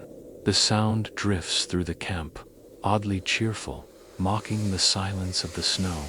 You think of the man who gave it up, now huddled warmer but quieter, his music stolen for fuel. You can't decide if he won or lost. The barter extends beyond objects. Labor becomes currency. A prisoner with carpentry skills volunteers to repair a guard's boots in exchange for nails. Another offers to chop double the wood quota, if allowed, to keep some scraps. It's humiliating, but also empowering. Skills you once took for granted, singing, carving, stitching, become lifelines. You wonder what talents you have worth trading. Storytelling, perhaps. A guard might toss you an extra crust just to hear about a faraway land. There's danger, though. One prisoner is caught hiding a ration of bread to trade later. The guards beat him, strip him, and leave him outside for an hour in the snow. When he staggers back in, his skin purpled, his spirit broken, everyone understands the warning. Trade is tolerated, but only within invisible limits. Limits you'll never see until you've crossed them. Yet you can't stop. Nobody can. To survive here means constant negotiation. A smile, a song, a scrap of cloth, everything has a price. You find yourself eyeing your belongings like coins, calculating their worth in warmth, in calories, in hours of life. The process corrodes dignity, but dignity doesn't keep you alive. Bread does, wood does, nails do. That night, lying in your dugout, you clutch the piece of canvas you earned with a pencil. It smells faintly of tar, rough against your cheek, but it keeps the damp from soaking your clothes. You think of the guard who took your pencil, perhaps now scribbling a note to his wife or doodling out of boredom. You imagine him warmer, safer, more comfortable because of you. The thought stings. And yet, you're still breathing, still alive. Maybe that's the cruelest barter of all. Your pride for survival. A trade you make every day, whether you admit it or not. By now, the camp looks less like a prison and more like a bizarre village. Dugouts burrow into hillsides, log cabins lean drunkenly against each other. Smoke seeps from tin can chimneys, and snow caves litter the clearing like misshapen mounds. It's chaotic, improvised, desperate, and yet, strangely, it functions. That's when you notice something peculiar. The official barracks, the ones the Soviets built for the prisoners, are collapsing faster than the crude shelters you've made yourselves. The barracks had seemed promising at first glance. Long wooden huts, raised slightly above the ground, lined up in military order. But a closer look revealed disaster. Thin planks, gaps wide enough for snow to sift through, roofs sagging under their own weight. They were built quickly, without care, designed more to hold bodies than to protect them. And the irony is bitter.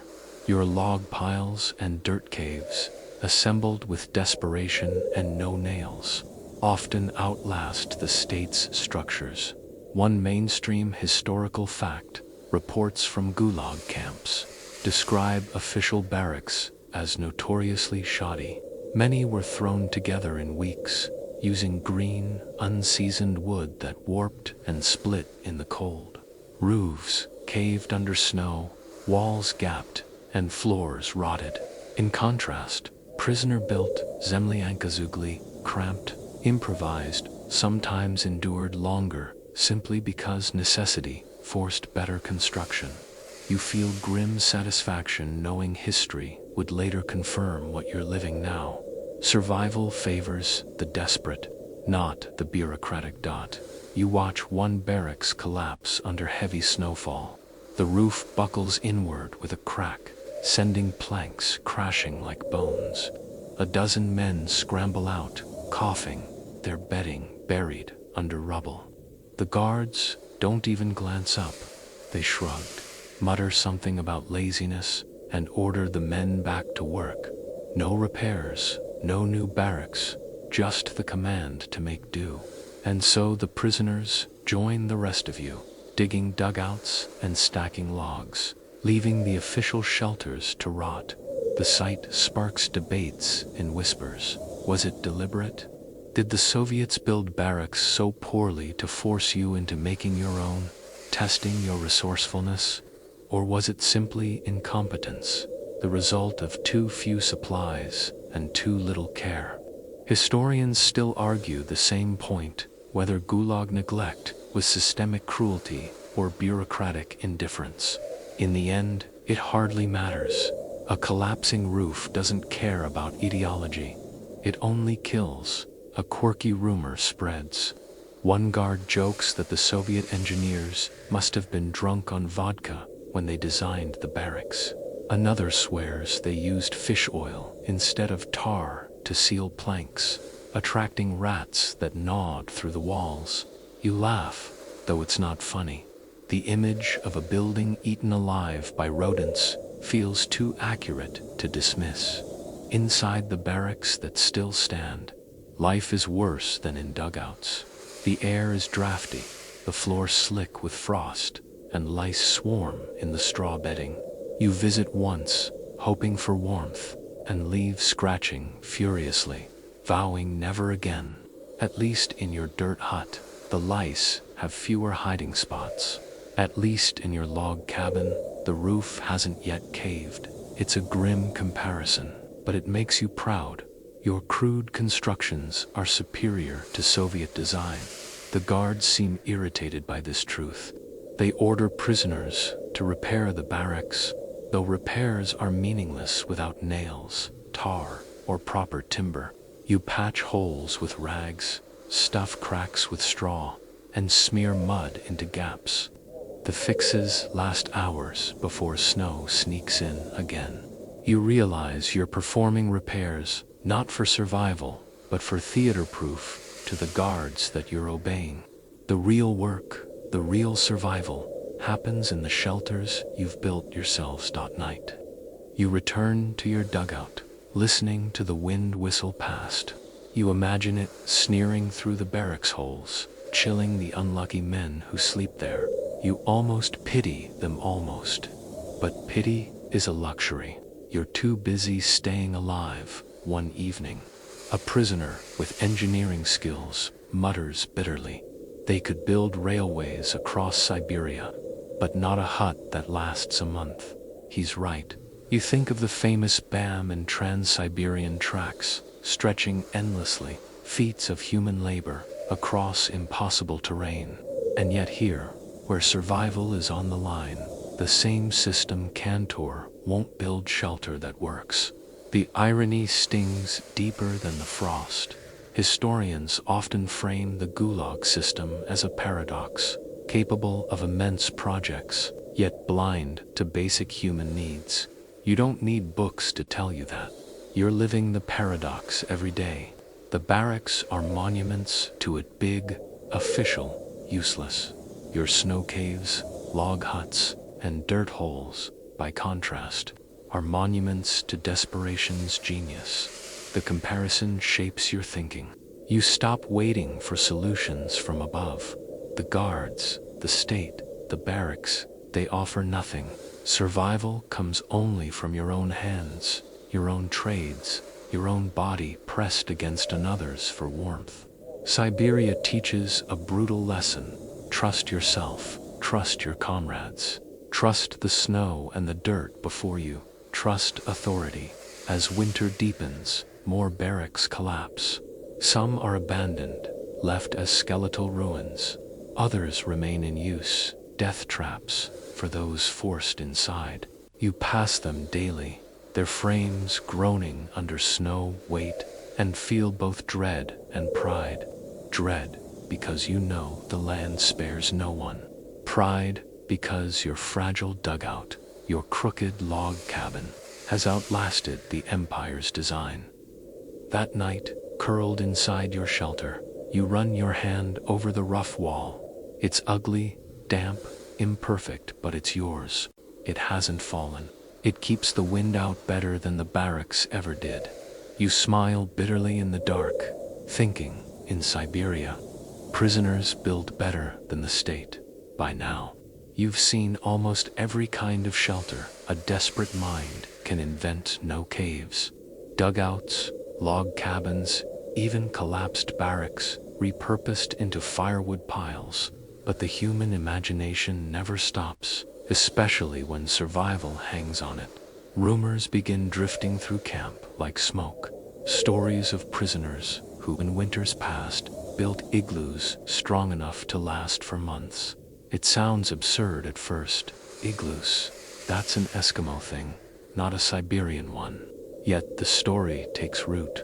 One man swears he heard from a guard that Finnish posts once carved perfect domes out of snow blocks, their walls so strong you could stand on top.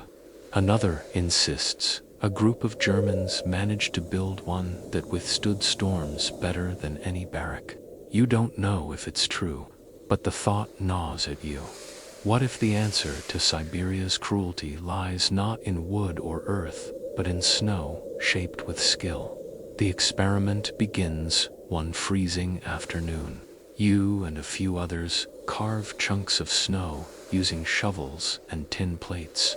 The blocks are heavy, dense, gleaming like marble. Slowly, you stack them in a circle, tilting each one inward. The work is painstaking, too thin, and the block crumbles. Too thick, and it's impossible to lift. After hours, a dome takes shape, crooked but recognizable. Crawling inside, you're surprised, the wind is gone.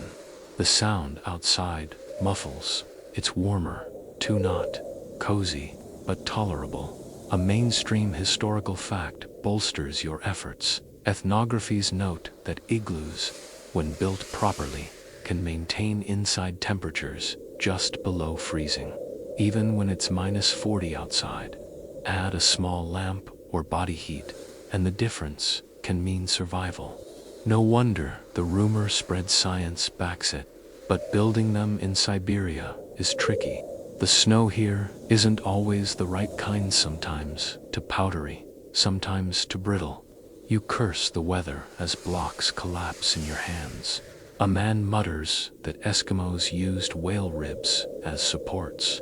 You laugh bitterly. Good luck finding whales in the taiga. Improvisation is your only choice.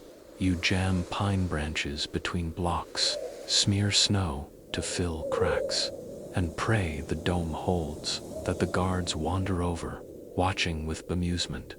One kicks the side of the half-built igloo, sending blocks tumbling. House for dogs, he sneers. You grit your teeth, but rebuild. Mockery doesn't matter, warmth does. And mockery won't bury you if the storm rises. Failure will.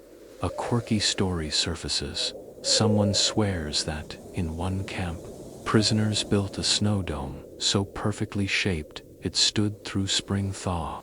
When the snow melted, it became a strange white sculpture, baffling passing guards. Another swears one igloo collapsed midnight, trapping men inside, suffocating them before they could dig out. You realize both fates are possible and that you have no way of knowing which one is coming for you at night. You crawl into your rough igloo with two companions. The air inside is still, the walls glowing faintly in moonlight. It feels almost sacred, like being inside a frozen cathedral. Your breath rises, frosting the ceiling, forming tiny icicles.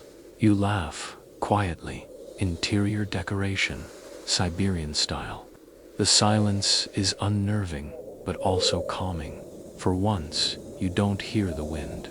For once, you're not waiting for the roof to cave in. Historians still argue whether these igloos were practical or myth. Few documents mention them, and survivors often disagree. Some claim they were lifesavers, ingenious adaptations. Others dismiss them as exaggerations, legends passed between half-frozen men sitting inside yours. You suspect both are true.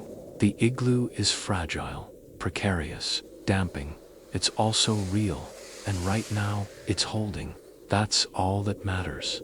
The next morning, you emerge to find snow piled thick outside, the camp half buried, barracks groan under the weight. Your igloo, though, stands proud, its dome curved and steady. You grin, absurdly proud of the clumsy structure. Maybe it won't last months, maybe not even weeks, but it lasted one storm. In Siberia, that's enough. The rumor spreads. More prisoners attempt their own domes, some collapsing immediately, others holding firm. Soon, the camp looks even stranger, a patchwork of huts, dugouts, cabins, and igloos, a bizarre frozen village built by desperation and rumor. The guards shake their heads, muttering about crazy foreigners, but don't interfere. After all, a living prisoner is more useful than a frozen corpse. That night, curled inside the snow dome, you think about myths, how stories, even dubious ones, spark action. Whether or not Finnish or German POW ever built perfect igloos doesn't matter. What matters is that you believed it enough to try and bought you another day, as you close your eyes. You smile at the thought, in Siberia, even rumors can be shelter. You've built walls from earth, roofs from logs, and domes from snow, but none of it means much if your body isn't wrapped in warmth. Clothing becomes its own kind of shelter, portable hut strapped to your skin. The problem, of course, is that your clothes are thin, worn, and never meant for Siberia. Your coat is ragged, your boots crack with every step, and your gloves have holes that swallow the tips of your fingers. If you don't improvise, the frost will creep in and claim you from the inside out. Improvisation begins with stuffing. Paper, if you can find it, becomes insulation. You crumple old propaganda leaflets, shove them into sleeves and trousers, and suddenly the air between layers traps heat. It rustles when you walk, absurdly loud, but you don't care. Another prisoner tries moss, packing it into boots until his feet look swollen. Someone else shoves potato peels into socks, claiming the skins hold warmth. It sounds ridiculous until you see him stomping less and shivering slower. A mainstream historical fact echoes in your memory. Soviet soldiers on the Eastern Front often used straw and newspapers as insulation, a practice adopted from peasants. They'd wrap feet in rags, stuff boots with anything that held air, even line helmets with cloth scraps. You realize you're reenacting the same crude ingenuity, though in your case it's survival, not strategy. The experiments grow stranger. One man lines his coat with bark, the stiff slabs scraping his skin, but keeping out wind. Another ties rags around his head like a turban, layers so thick he resembles a mummy. You laugh when he blinks at you through the wrappings, but when he says he actually feels warm, you stop laughing. In Siberia, absurdity is often genius in disguise. Of course, these hacks come with costs. The moss in your boots grows damp, leaving your socks clammy. The paper rustles so loudly a guard mocks you as the marching newspaper. Potato peels rot, producing a smell so foul their owner is exiled from the dugout until he replaces them. Still, every trick buys time, and time is survival. A quirky rumor spreads. Some prisoners swear that stuffing horsehair into coats works better than wool. Others claim pine resin rubbed on cloth makes it windproof. You try the resin experiment yourself, smearing sticky sap over the elbows of your coat. The wind does slide off more easily, but the sap stiffens the fabric until your arms barely bend. You laugh, bitterly protected, yes, but now you move like a scarecrow. Historians still debate whether prisoners' clothing adaptations were truly effective or just desperate measures. Some memoirs recall ingenious inventions: boots lined with rope, coats quilted with straw that saved lives. Others insist the cold always won in the end, regardless of tricks. Sitting in your moss-stuffed boots, you suspect both are true. Nothing works perfectly, but sometimes not perfect is enough. The guards, naturally, mock your appearances. They sneer at potato-stuffed socks, laugh at men wrapped like mummies, shake their heads at paper-crackling undercoats. But they don't stop you. Maybe they know the cold is already executioner enough. Maybe they secretly admire the stubborn creativity. You notice one guard, with extra rags tied around his ankles, your trick copied. You grin in spite of yourself. The barter economy extends to clothing. A prisoner trades his last button for a strip of wool. Another offers a song for a scrap of sheepskin. You eye your remaining belongings, wondering what warmth they're worth. Pride has no place here if a joke, a carving, or even a memory can buy socks. You'll sell it one evening.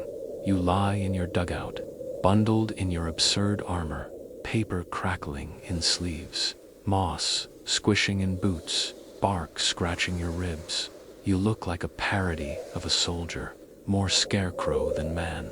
Yet, when the wind howls outside, you notice something. You're not shivering quite as violently. The hacks are working, however clumsy. That night, you dream of real clothing.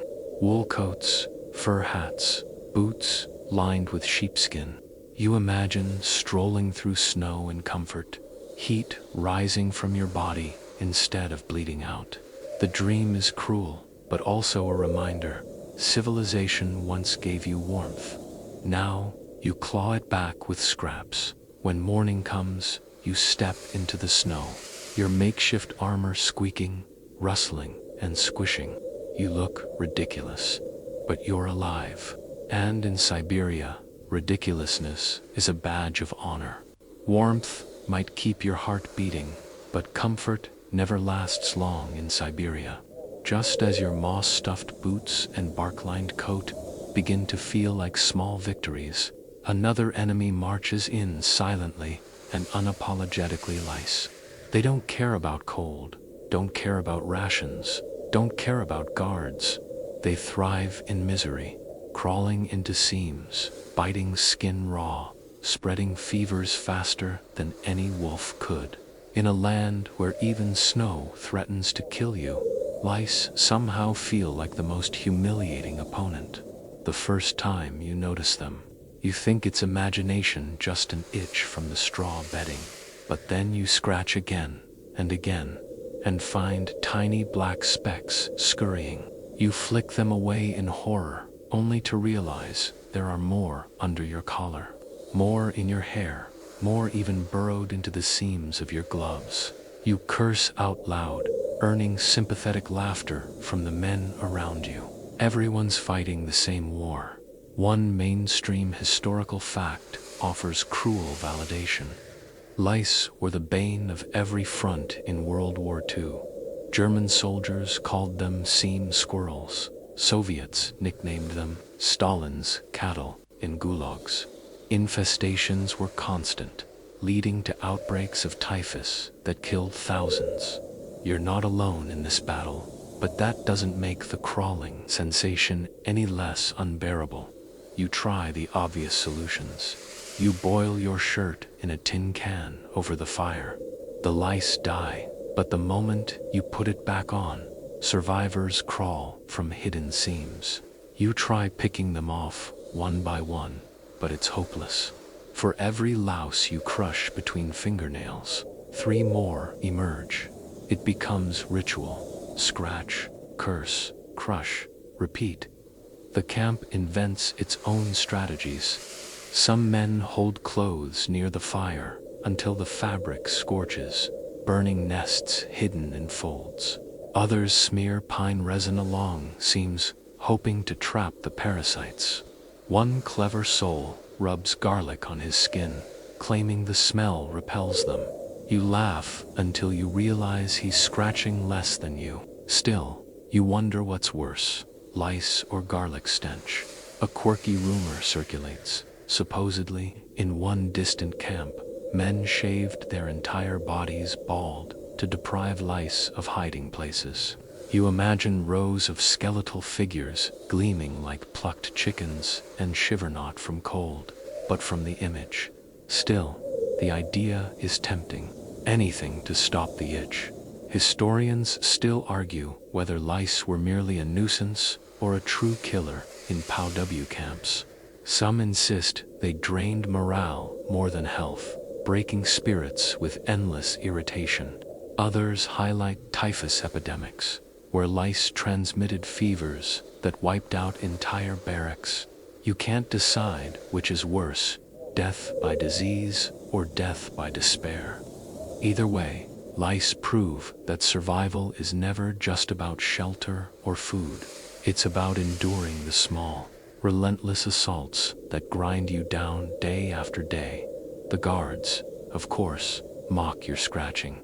One shouts, "Dance, little monkeys," as you twitch and rub your skin raw. But you notice them scratching too, sneaking glances at their collars when they think nobody's watching. Even power doesn't protect against parasites. In that, at least, you find bitter equality. Night is the worst. You lie in your dugout, wrapped in straw, and feel the crawling multiply. Every itch feels like an invasion.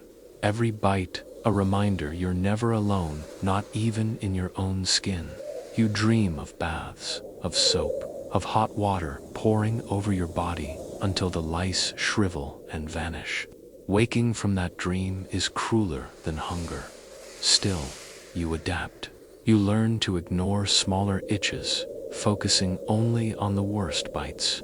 You share tricks with others, like rubbing ash into seams or sprinkling snow along bedding to freeze the insects. None of it works completely, but each buys you a night of slightly less misery. And in Siberia, slightly less misery feels like triumph. The lice wars become a kind of dark comedy in camp. Men joke about holding races, watching whose parasites crawl fastest across a plank. One prisoner even names his pets, scratching them from his collar and lining them on a twig like soldiers. You laugh, not because it's funny, but because laughter keeps despair from winning. Eventually, you stop thinking of lice as an enemy you'll defeat. You accept them as another part of Siberia, as constant as snow, as inevitable as hunger. They're not conquerable, they're endurable. And endurance, after all, is the essence of survival here. That night, scratching furiously under your collar, you mutter to yourself, better lice than frostbite, better itch than death. It's not much of a victory, but it's enough to carry you through another hour, another night, another day. By now, you've made peace with the absurdities of Siberia's snow caves that double as tombs, dugouts that drip like refrigerators, chimneys that belch smoke until they collapse, and lice that treat your skin like a buffet. Still, you can't help but wonder, why do some men endure while others fade? Around you, prisoners from half a dozen nations stumble through the same routines, yet their fates diverge.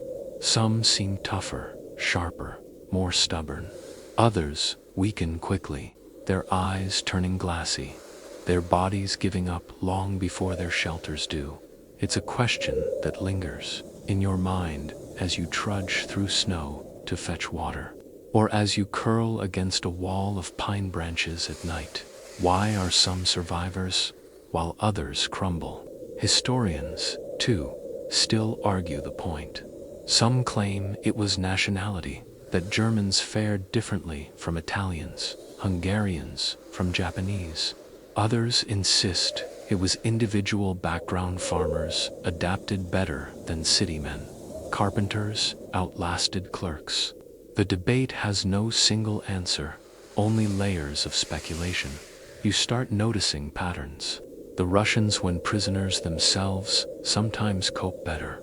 They know the land, know how to use bark for insulation, how to make tea from pine needles, how to breathe steadily in freezing air.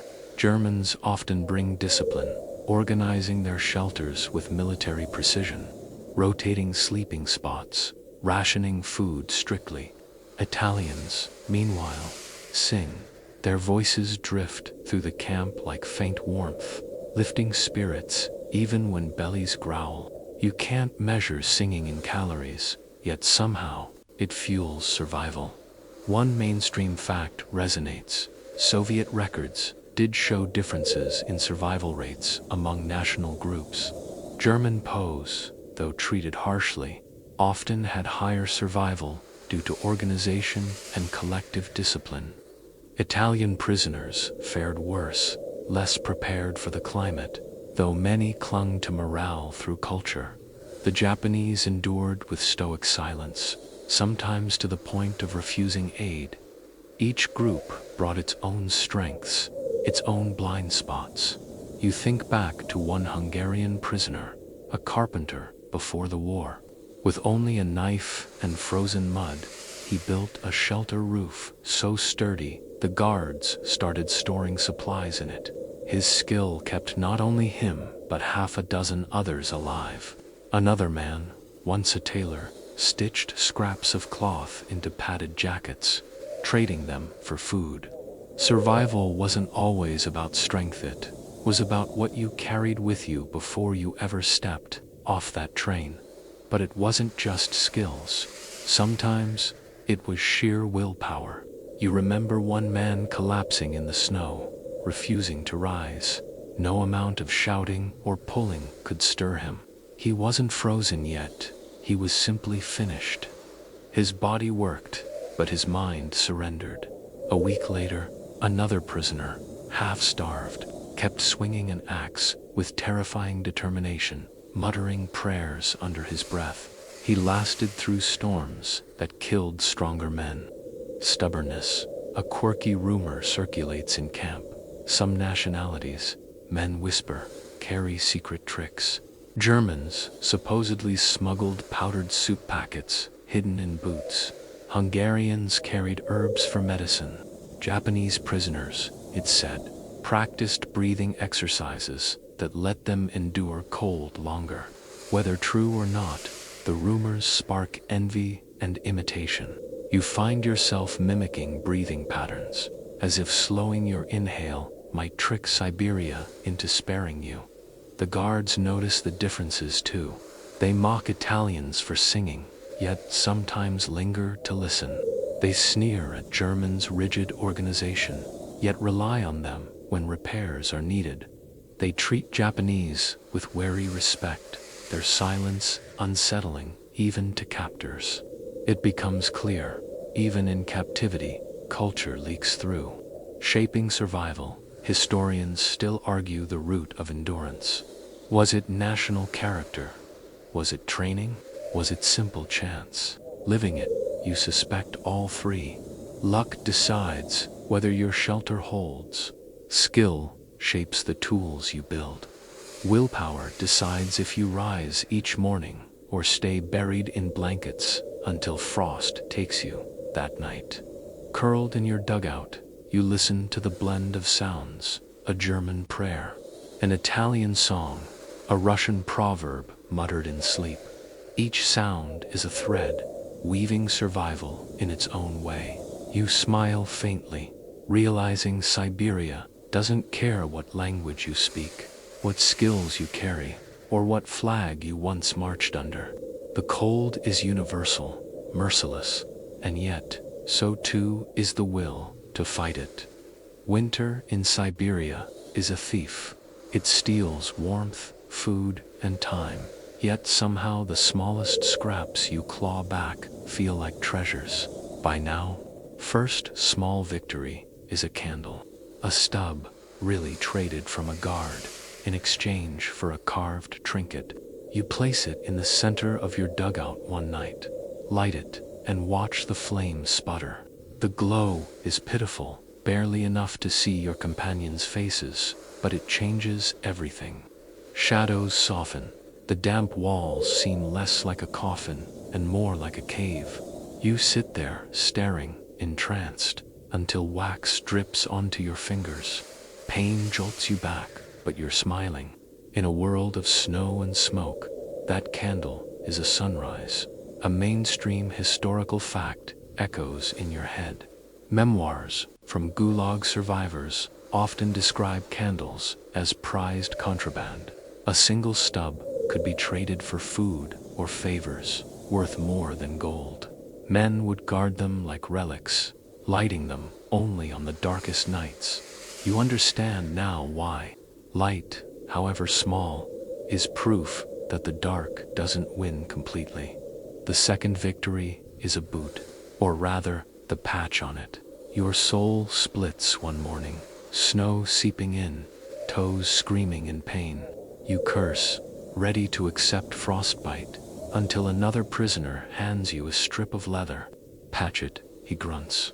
Together, you stitch it with a sharpened nail, sealing cracks with pine resin. When you slip it back on, the difference is startling. No warmth, not really, but less cold. less cold is everything. You thank him, and he shrugs, muttering, "One day you'll trade me soup." In Siberia, kindness is always half generosity, half investment. Soup, in fact, becomes your third victory. Not real soup, no meat, no vegetables, but a slurry of boiled wallpaper paste, stolen from a repair job. At first you gag at the thought. Then the steam rises, smelling faintly of glue and wood pulp, and you drink. It slides thick down your throat, heavy, almost filling. For hours afterward, your stomach doesn't cramp. The absurdity of it makes you laugh. Who knew glue could taste like triumph? A quirky rumor spreads through camp. In some places, prisoners brewed tea from pine needles, claiming it cured scurvy. You try it once, steeping the green needles in boiling water. The taste is sharp, almost citrusy, and for a moment you feel healthier, stronger. Maybe it's imagination, maybe it's the real thing. Either way, you savor it as though it's the finest drink in Moscow. Historians still debate whether such small victories made real differences in survival rates or merely delayed the inevitable. Some insist morale candles, patched boots, pine tea was as vital as food. Others argue these were illusions, comforting but insufficient. Living it, you know the truth. Illusions keep you moving, and movement keeps you alive. Even a lie can save a life if it buys one more heartbeat. The guards, of course, scoff. One laughs at your patched boot, saying, "Soon the rest will fall apart." Another snickers at the pine tea, calling it forest water. Yet you notice they keep their own boots patched, their own mugs filled with bark brew. Their mockery hides imitation, and you grin at the thought. The prisoners' tricks becoming universal. Night after night, more small victories accumulate. A harmonica tune drifting through the camp, briefly drowning out the wind. A scrap of fat tossed into soup. The taste of grease lingering on your lips for hours. A joke whispered in the dugout that makes everyone laugh so hard they forget the cold for a minute. Each spark is tiny, fragile, but together they weave a net strong enough to hold despair at bay.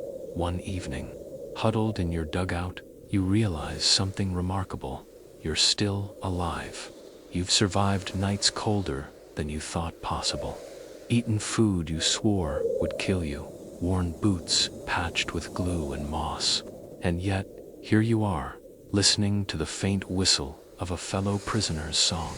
The realization is dizzying.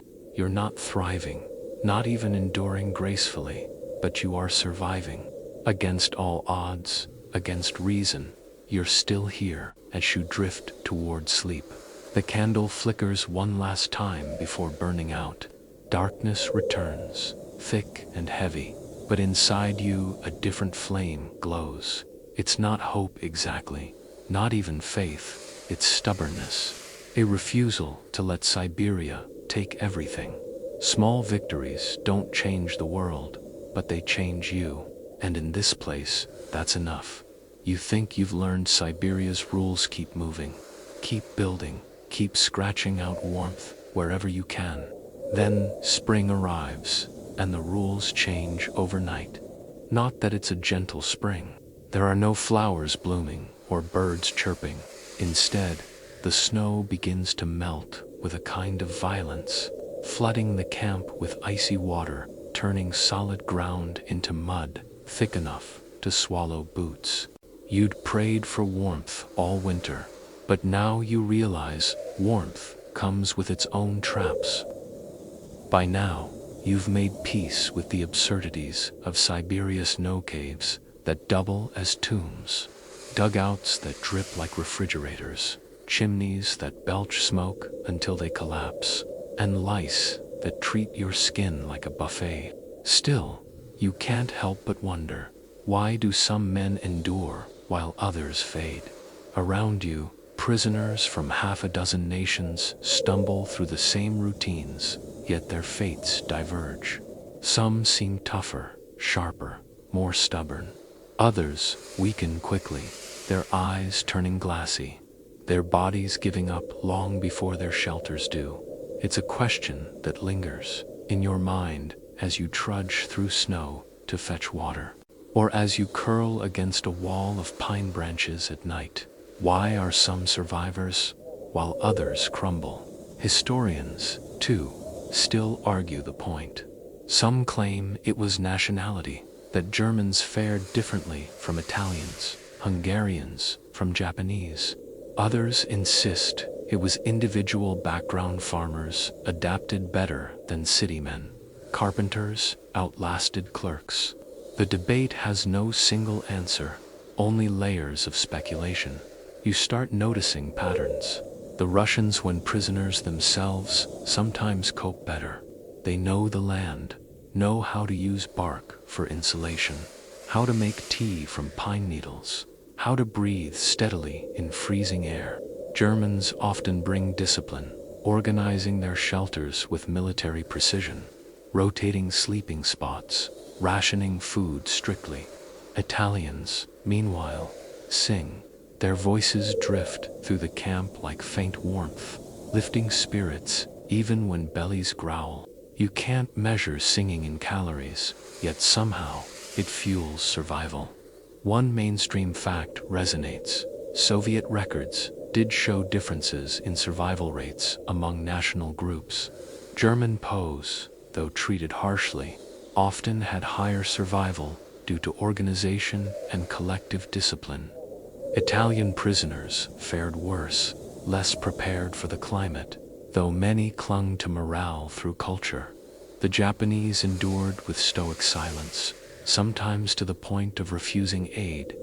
Each group brought its own strengths, its own blind spots. You think back to one Hungarian prisoner, a carpenter before the war. With only a knife and frozen mud, he built a shelter roof so sturdy the guards started storing supplies in it. His skill kept not only him, but half a dozen others alive. Another man, once a tailor, stitched scraps of cloth into padded jackets, trading them for food. Survival wasn't always about strength, it was about what you carried with you before you ever stepped off that train. But it wasn't just skills. Sometimes it was sheer willpower. You remember one man collapsing in the snow, refusing to rise. No amount of shouting or pulling could stir him. He wasn't frozen yet, he was simply finished. His body worked, but his mind surrendered. A week later, another prisoner, half-starved, kept swinging an axe with terrifying determination, muttering prayers under his breath. He lasted through storms that killed stronger men. Stubbornness, a quirky rumor circulates in camp. Some nationalities, men whisper, carry secret tricks. Germans supposedly smuggled powdered soup packets hidden in boots. Hungarians carried herbs for medicine. Japanese prisoners, it said, practiced breathing exercises that let them endure cold longer. Whether true or not, the rumors spark envy and imitation. You find yourself mimicking breathing patterns, as if slowing your inhale might trick Siberia into sparing you. The guards notice the differences too. They mock Italians for singing, yet sometimes linger to listen. They sneer at Germans' rigid organization, yet rely on them when repairs are needed. They treat Japanese with wary respect, their silence unsettling even to captors. It becomes clear, even in captivity, culture leaks through. Shaping survival, historians still argue the root of endurance. Was it national character? Was it training? Was it simple chance? Living it, you suspect all three. Luck decides whether your shelter holds. Skill shapes the tools you build. Willpower decides if you rise each morning or stay buried in blankets until frost takes you that night. Curled in your dugout, you listen to the blend of sounds, a German prayer, an Italian song, a Russian proverb muttered in sleep. Each sound is a thread, weaving survival in its own way. You smile faintly, realizing Siberia doesn't care what language you speak, what skills you carry, or what flag you once marched under. The cold is universal, merciless, and yet, so too is the will to fight it. Winter in Siberia is a thief. It steals warmth, food, and time, yet somehow the smallest scraps you claw back feel like treasures. By now, first small victory is a candle, a stub really traded from a guard in exchange for a carved trinket. You place it in the center of your dugout one night, light it, and watch the flames sputter. The glow is pitiful, barely enough to see your companions' faces, but it changes everything. Shadows soften, the damp walls seem less like a coffin and more like a cave. You sit there, staring, entranced, until wax drips onto your fingers. Pain jolts you back, but you're smiling. In a world of snow and smoke, that candle is a sunrise. A mainstream historical fact echoes in your head. Memoirs from Gulag survivors often describe candles as prized contraband. A single stub could be traded for food or favors, worth more than gold. Men would guard them like relics, lighting them only on the darkest nights. You understand now why. Light, however small, is proof that the dark doesn't win completely. The second victory is a boot, or rather, the patch on it. Your soul splits one morning, snow seeping in, toes screaming in pain. You curse, ready to accept frostbite, until another prisoner hands you a strip of leather. Patch it, he grunts. Together, you stitch it with a sharpened nail, sealing cracks with pine resin. When you slip it back on, the difference is startling. No warmth, not really, but less cold. Less cold is everything. You thank him, and he shrugs, muttering, "One day you'll trade me soup." In Siberia, kindness is always half generosity, half investment. Soup, in fact, becomes your third victory. Not real soup, no meat, no vegetables, but a slurry of boiled wallpaper paste, stolen from a repair job. At first you gag at the thought. Then the steam rises, smelling faintly of glue and wood pulp, and you drink. It slides thick down your throat, heavy, almost filling. For hours afterward, your stomach doesn't cramp. The absurdity of it makes you laugh. Who knew glue could taste like triumph? A quirky rumor spreads through camp. In some places, prisoners brewed tea from pine needles, claiming it cured scurvy. You try it once, steeping the green needles in boiling water. The taste is sharp, almost citrusy, and for a moment you feel healthier, stronger. Maybe it's imagination, maybe it's the real thing. Either way, you savor it as though it's the finest drink in Moscow. Historians still debate whether such small victories made real differences in survival rates or merely delayed the inevitable. Some insist morale candles, patched boots, pine tea was as vital as food. Others argue these were illusions, comforting but insufficient. Living it, you know the truth. Illusions keep you moving, and movement keeps you alive. Even a lie can save a life if it buys one more heartbeat. The guards, of course, scoff. One laughs at your patched boot, saying, "Soon the rest will fall apart." Another snickers at the pine tea, calling it forest water. Yet you notice they keep their own boots patched, their own mugs filled with bark brew. Their mockery hides imitation, and you grin at the thought. The prisoner's tricks becoming universal. Night after night, more small victories accumulate. A harmonica tune drifting through the camp, briefly drowning out the wind. A scrap of fat tossed into soup. The taste of grease lingering on your lips for hours. A joke whispered in the dugout that makes everyone laugh so hard they forget the cold for a minute. Each spark is tiny, fragile, but together they weave a net strong enough to hold despair at bay. One evening, huddled in your dugout, you realize something remarkable. You're still alive. You've survived nights colder than you thought possible. Eaten food you swore would kill you. Worn boots patched with glue and moss. And yet, here you are, listening to the faint whistle of a fellow prisoner's song. The realization is dizzying. You're not thriving, not even enduring gracefully, but you are surviving. Against all odds, against reason, you're still here as you drift toward sleep. The candle flickers one last time before burning out.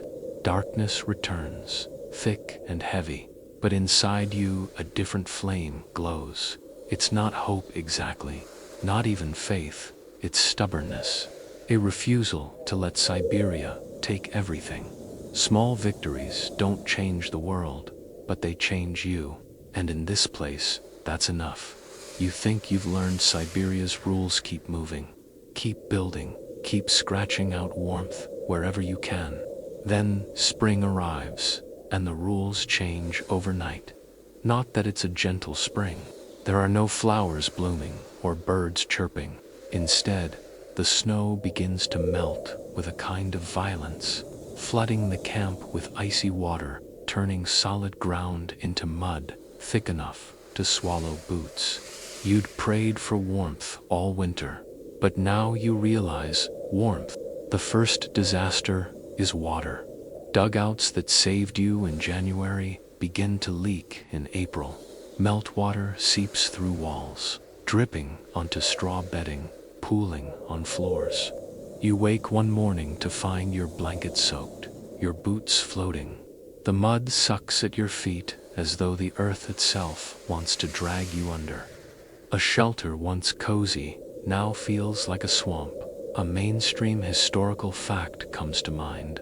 Gulag records describe spring thaw, or Rasputitsa, as one of the worst times of year. Roads dissolved, camps drowned, and disease spread through stagnant pools. Soviet armies dreaded it as much as winter itself. You understand why no thaw doesn't save you. It simply changes the shape of misery. You and the others scramble to adapt. You dig trenches around dugouts to divert water, piling mud into makeshift dikes. You prop roofs higher with logs, trying to keep dripping ceilings from collapsing. Some abandon their shelters entirely, retreating to log cabins heaven, though cabins too sag under damp weight. The camp turns into a construction site again. Only this time, the enemy is liquid, not frost. The second disaster is collapse. Snow piled on roofs all winter now turns to slush, heavier than stone. One by one, cabins buckle under the load. You watch one sag, bend, then crash inward, walls snapping like twigs. The men inside scramble out, coughing, covered in mud. Their home, their lifeline, gone in seconds. You realize with horror that survival is temporary. What worked last season kills in the next dot. And then there are the wolves. You'd heard them in winter, their howls carried faintly across frozen forests. Now they come closer, lean and desperate, drawn by the smell of camp waste, by the easy prey of weakened men. One night, howls echo so near you swear they're just beyond the fence. The guards fire shots into the dark, but the sound doesn't drive them far. You huddle in your dugout, listening to the chorus, thinking we're not the only ones starving. A quirky rumor spreads. Someone swears wolves once dragged away a prisoner too weak to fight, the guards too indifferent to stop it. Another insists wolves follow camps during spring thaw, knowing the season brings bodies washed from shallow graves. You shudder, half believing, half dismissing. The howls outside make it hard to decide which is worse, truth or rumor.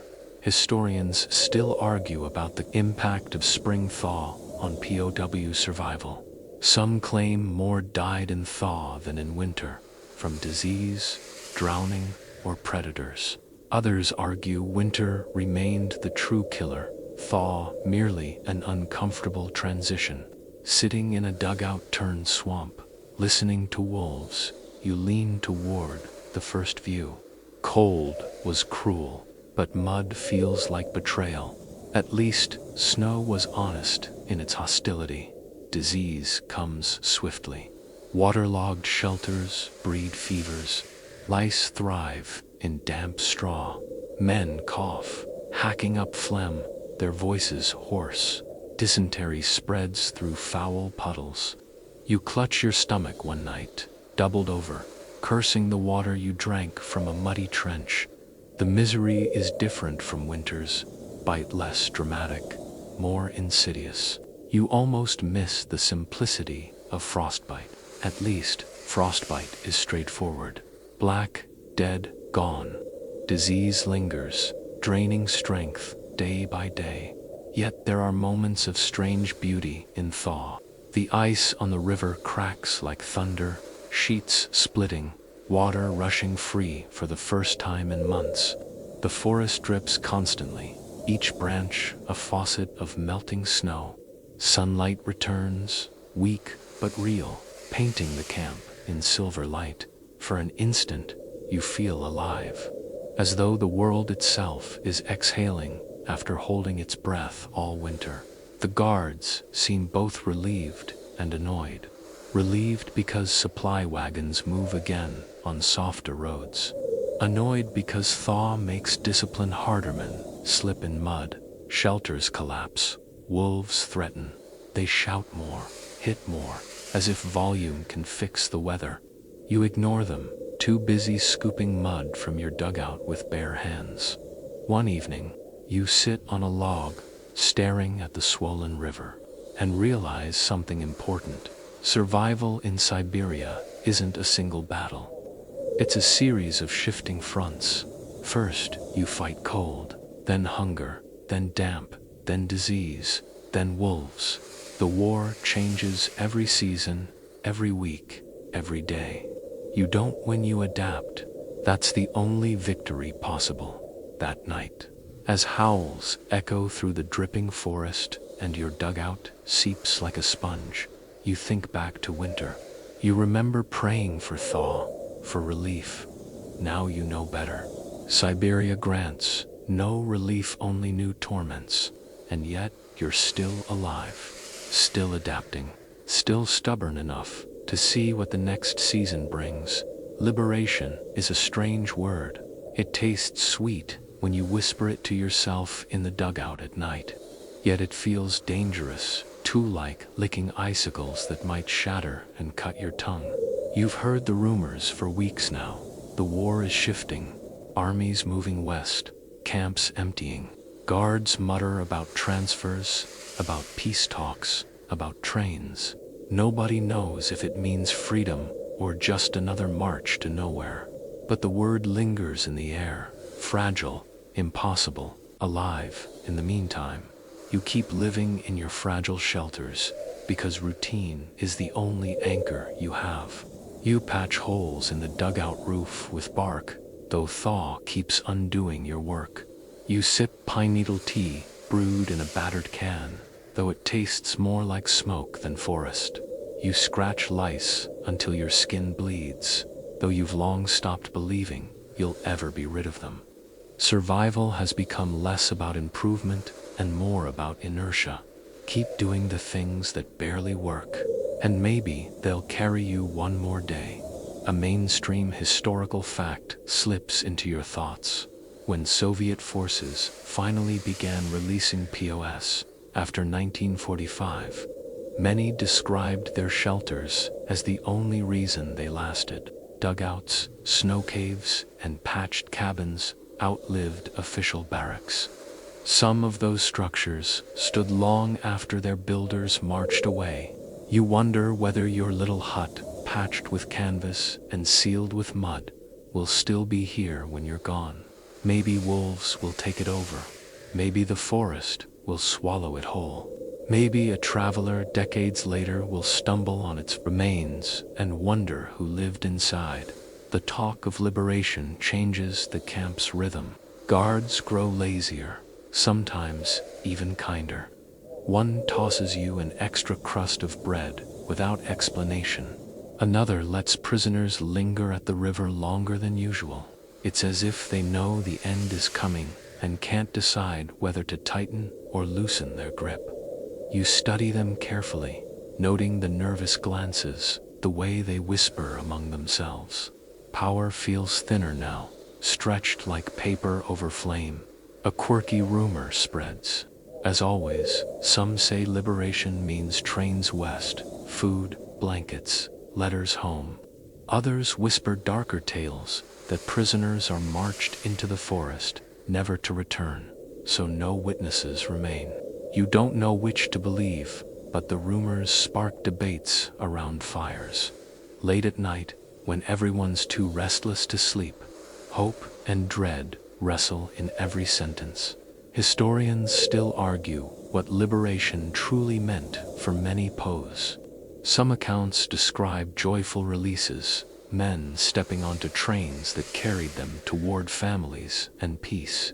Others recount being shuffled to different camps or exchanged only to face suspicion at home. You understand now that freedom is a relative word, as fragile as your chimney patched with tin. Still, even fragile hope is better than none. One evening, you sit outside your dugout and watch the sunset bleed across the sky. It's the first time in months you notice color orange, pink, violet streaks painting the horizon. You realize Siberia isn't only gray and white. It only felt that way because your mind was numb. The beauty stings, but it also soothes. If you leave tomorrow, this sight will follow you forever. If you die here, at least you saw it once. The camp buzzes with tension. Some men talk of home constantly, naming streets, describing meals, rehearsing reunions. Others stay silent, unwilling to hope, afraid hope itself will kill them. You find yourself caught in the middle half, believing you'll walk free, half convinced Siberia will never let you go. You run your hand along the wall of your dugout, rough with frozen mud, and whisper a thank you. This hole in the ground was a prison, yes, but also a womb. It birthed one more day, again and again, when you had no right to expect it. And then, one morning, the guards line you up and announce in curt voices, the camp is closing. Where you'll go next isn't clear, but the order is final. You pack nothing, there's nothing to pack.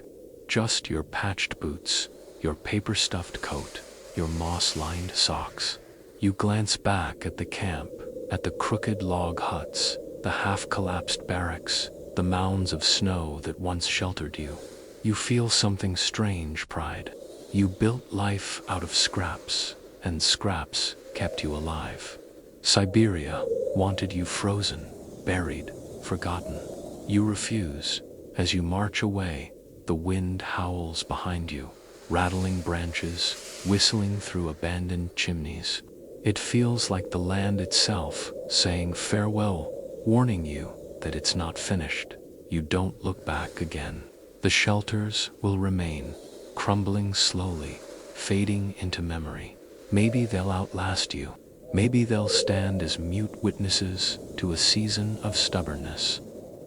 And you, stumbling westward, carry the lesson carved into your bones. Survival isn't glory, isn't triumph. It's digging with spoons, patching with bark, lighting candles that gutter out in minutes. It's absurd, humiliating, ingenious, and relentless. It's saying not yet to a land that answers every question with silence. And now, as our story winds down, let me soften the edges for you. Imagine the harsh camp fading into distance, snow settling gently instead of whipping like knives. Picture the shelters you built, snow caves, log huts, dugouts, glowing faintly under twilight. Their crooked walls suddenly peaceful. See yourself walking away, not stumbling, but steady. The weight of survival carried lightly on your shoulders. The air grows quieter, calmer. The wolves stop howling. The forest no longer looms, but whispers. The cold doesn't bite. It brushes like cool silk. Even the lice, the damp, the hunger, all of it, recedes like a bad dream, melting in morning sun.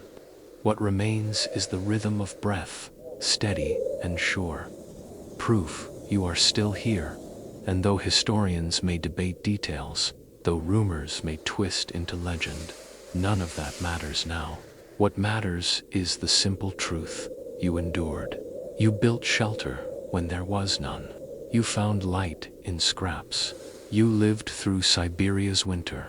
And tonight, as you drift toward sleep, that is enough. So close your eyes. Let the frost and mud dissolve into quiet. Picture warmth returning, not in scraps, but in fullness. Blankets, fire, a safe bed. You are no longer marching. You are no longer digging. You are no longer waiting for collapse. You are home, or at least on your way. Sweet dreams.